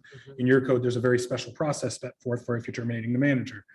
So I need to make sure that when we're talking about, and that's just by way of how charters work differently. We all love you, Kyle.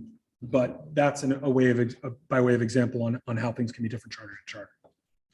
Yeah, and because it's not been that long since we did change the charter, we would have to work very hard to convince the community that of why this was happening.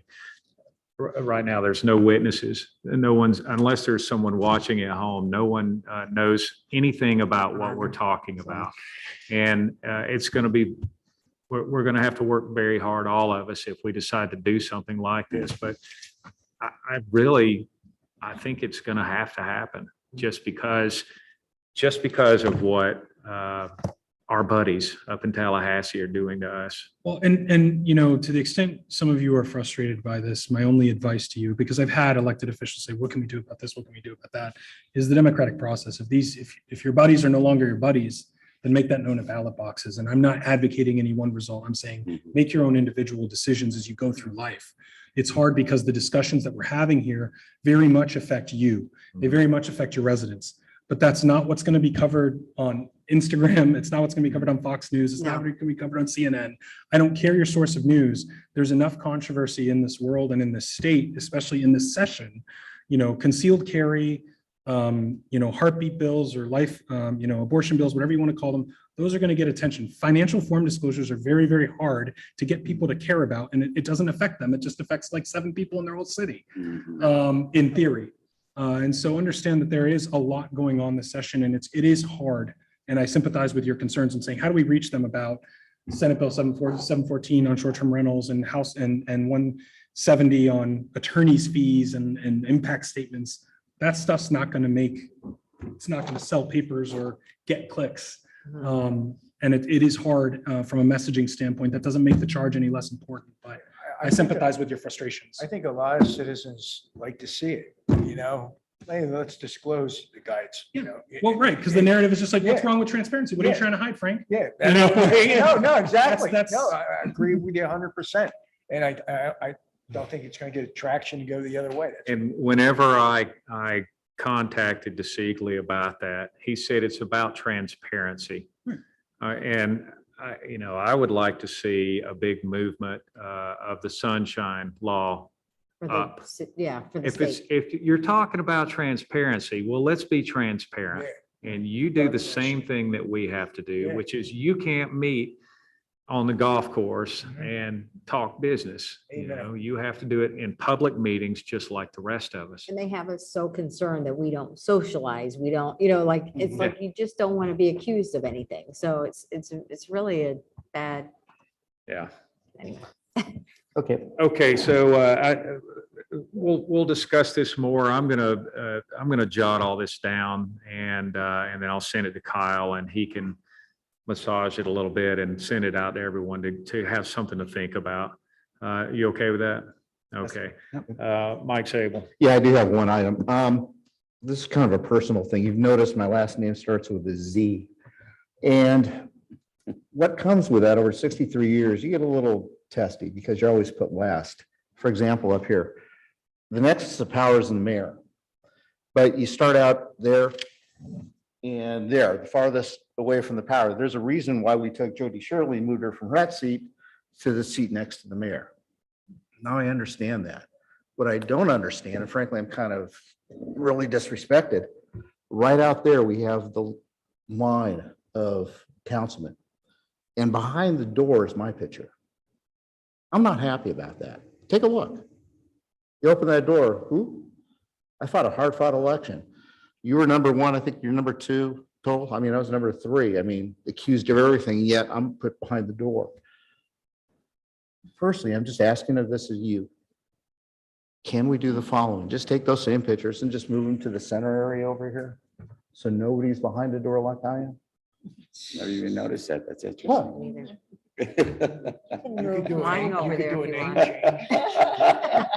Very proud of my name. I You fought can for that sucker. shuffle Then into you gotta MySpace if you Yeah. would like. No. So this one, frankly, I am like that because I got the extra chair. I'm like, crap, but can we just out there, just move that over to the center area? I'm not going to ask the council to decide on where the pictures need to go, but Okay. I will ask the city manager to I figure it appreciate out that. and solve this problem.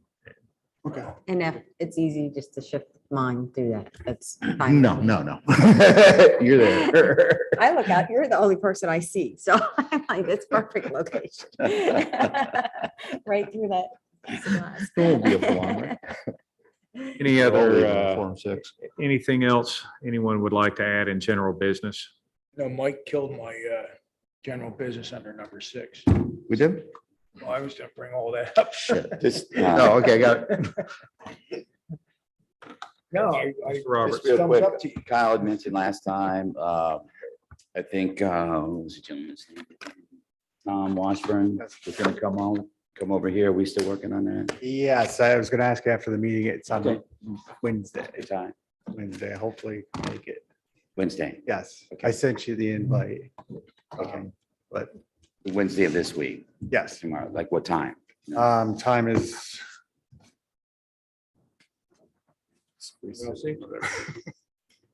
I will add also, I just received a text from someone that is watching. So okay. someone, Thank you. 1 o'clock. we can't see who it is, but somebody's Okay, I out told there. him. So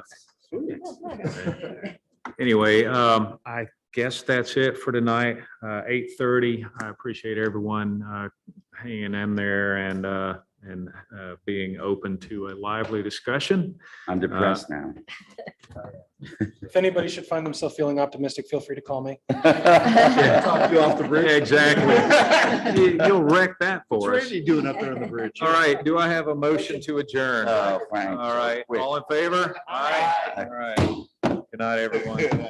I think you just want to get down there so you can make the motion to adjourn.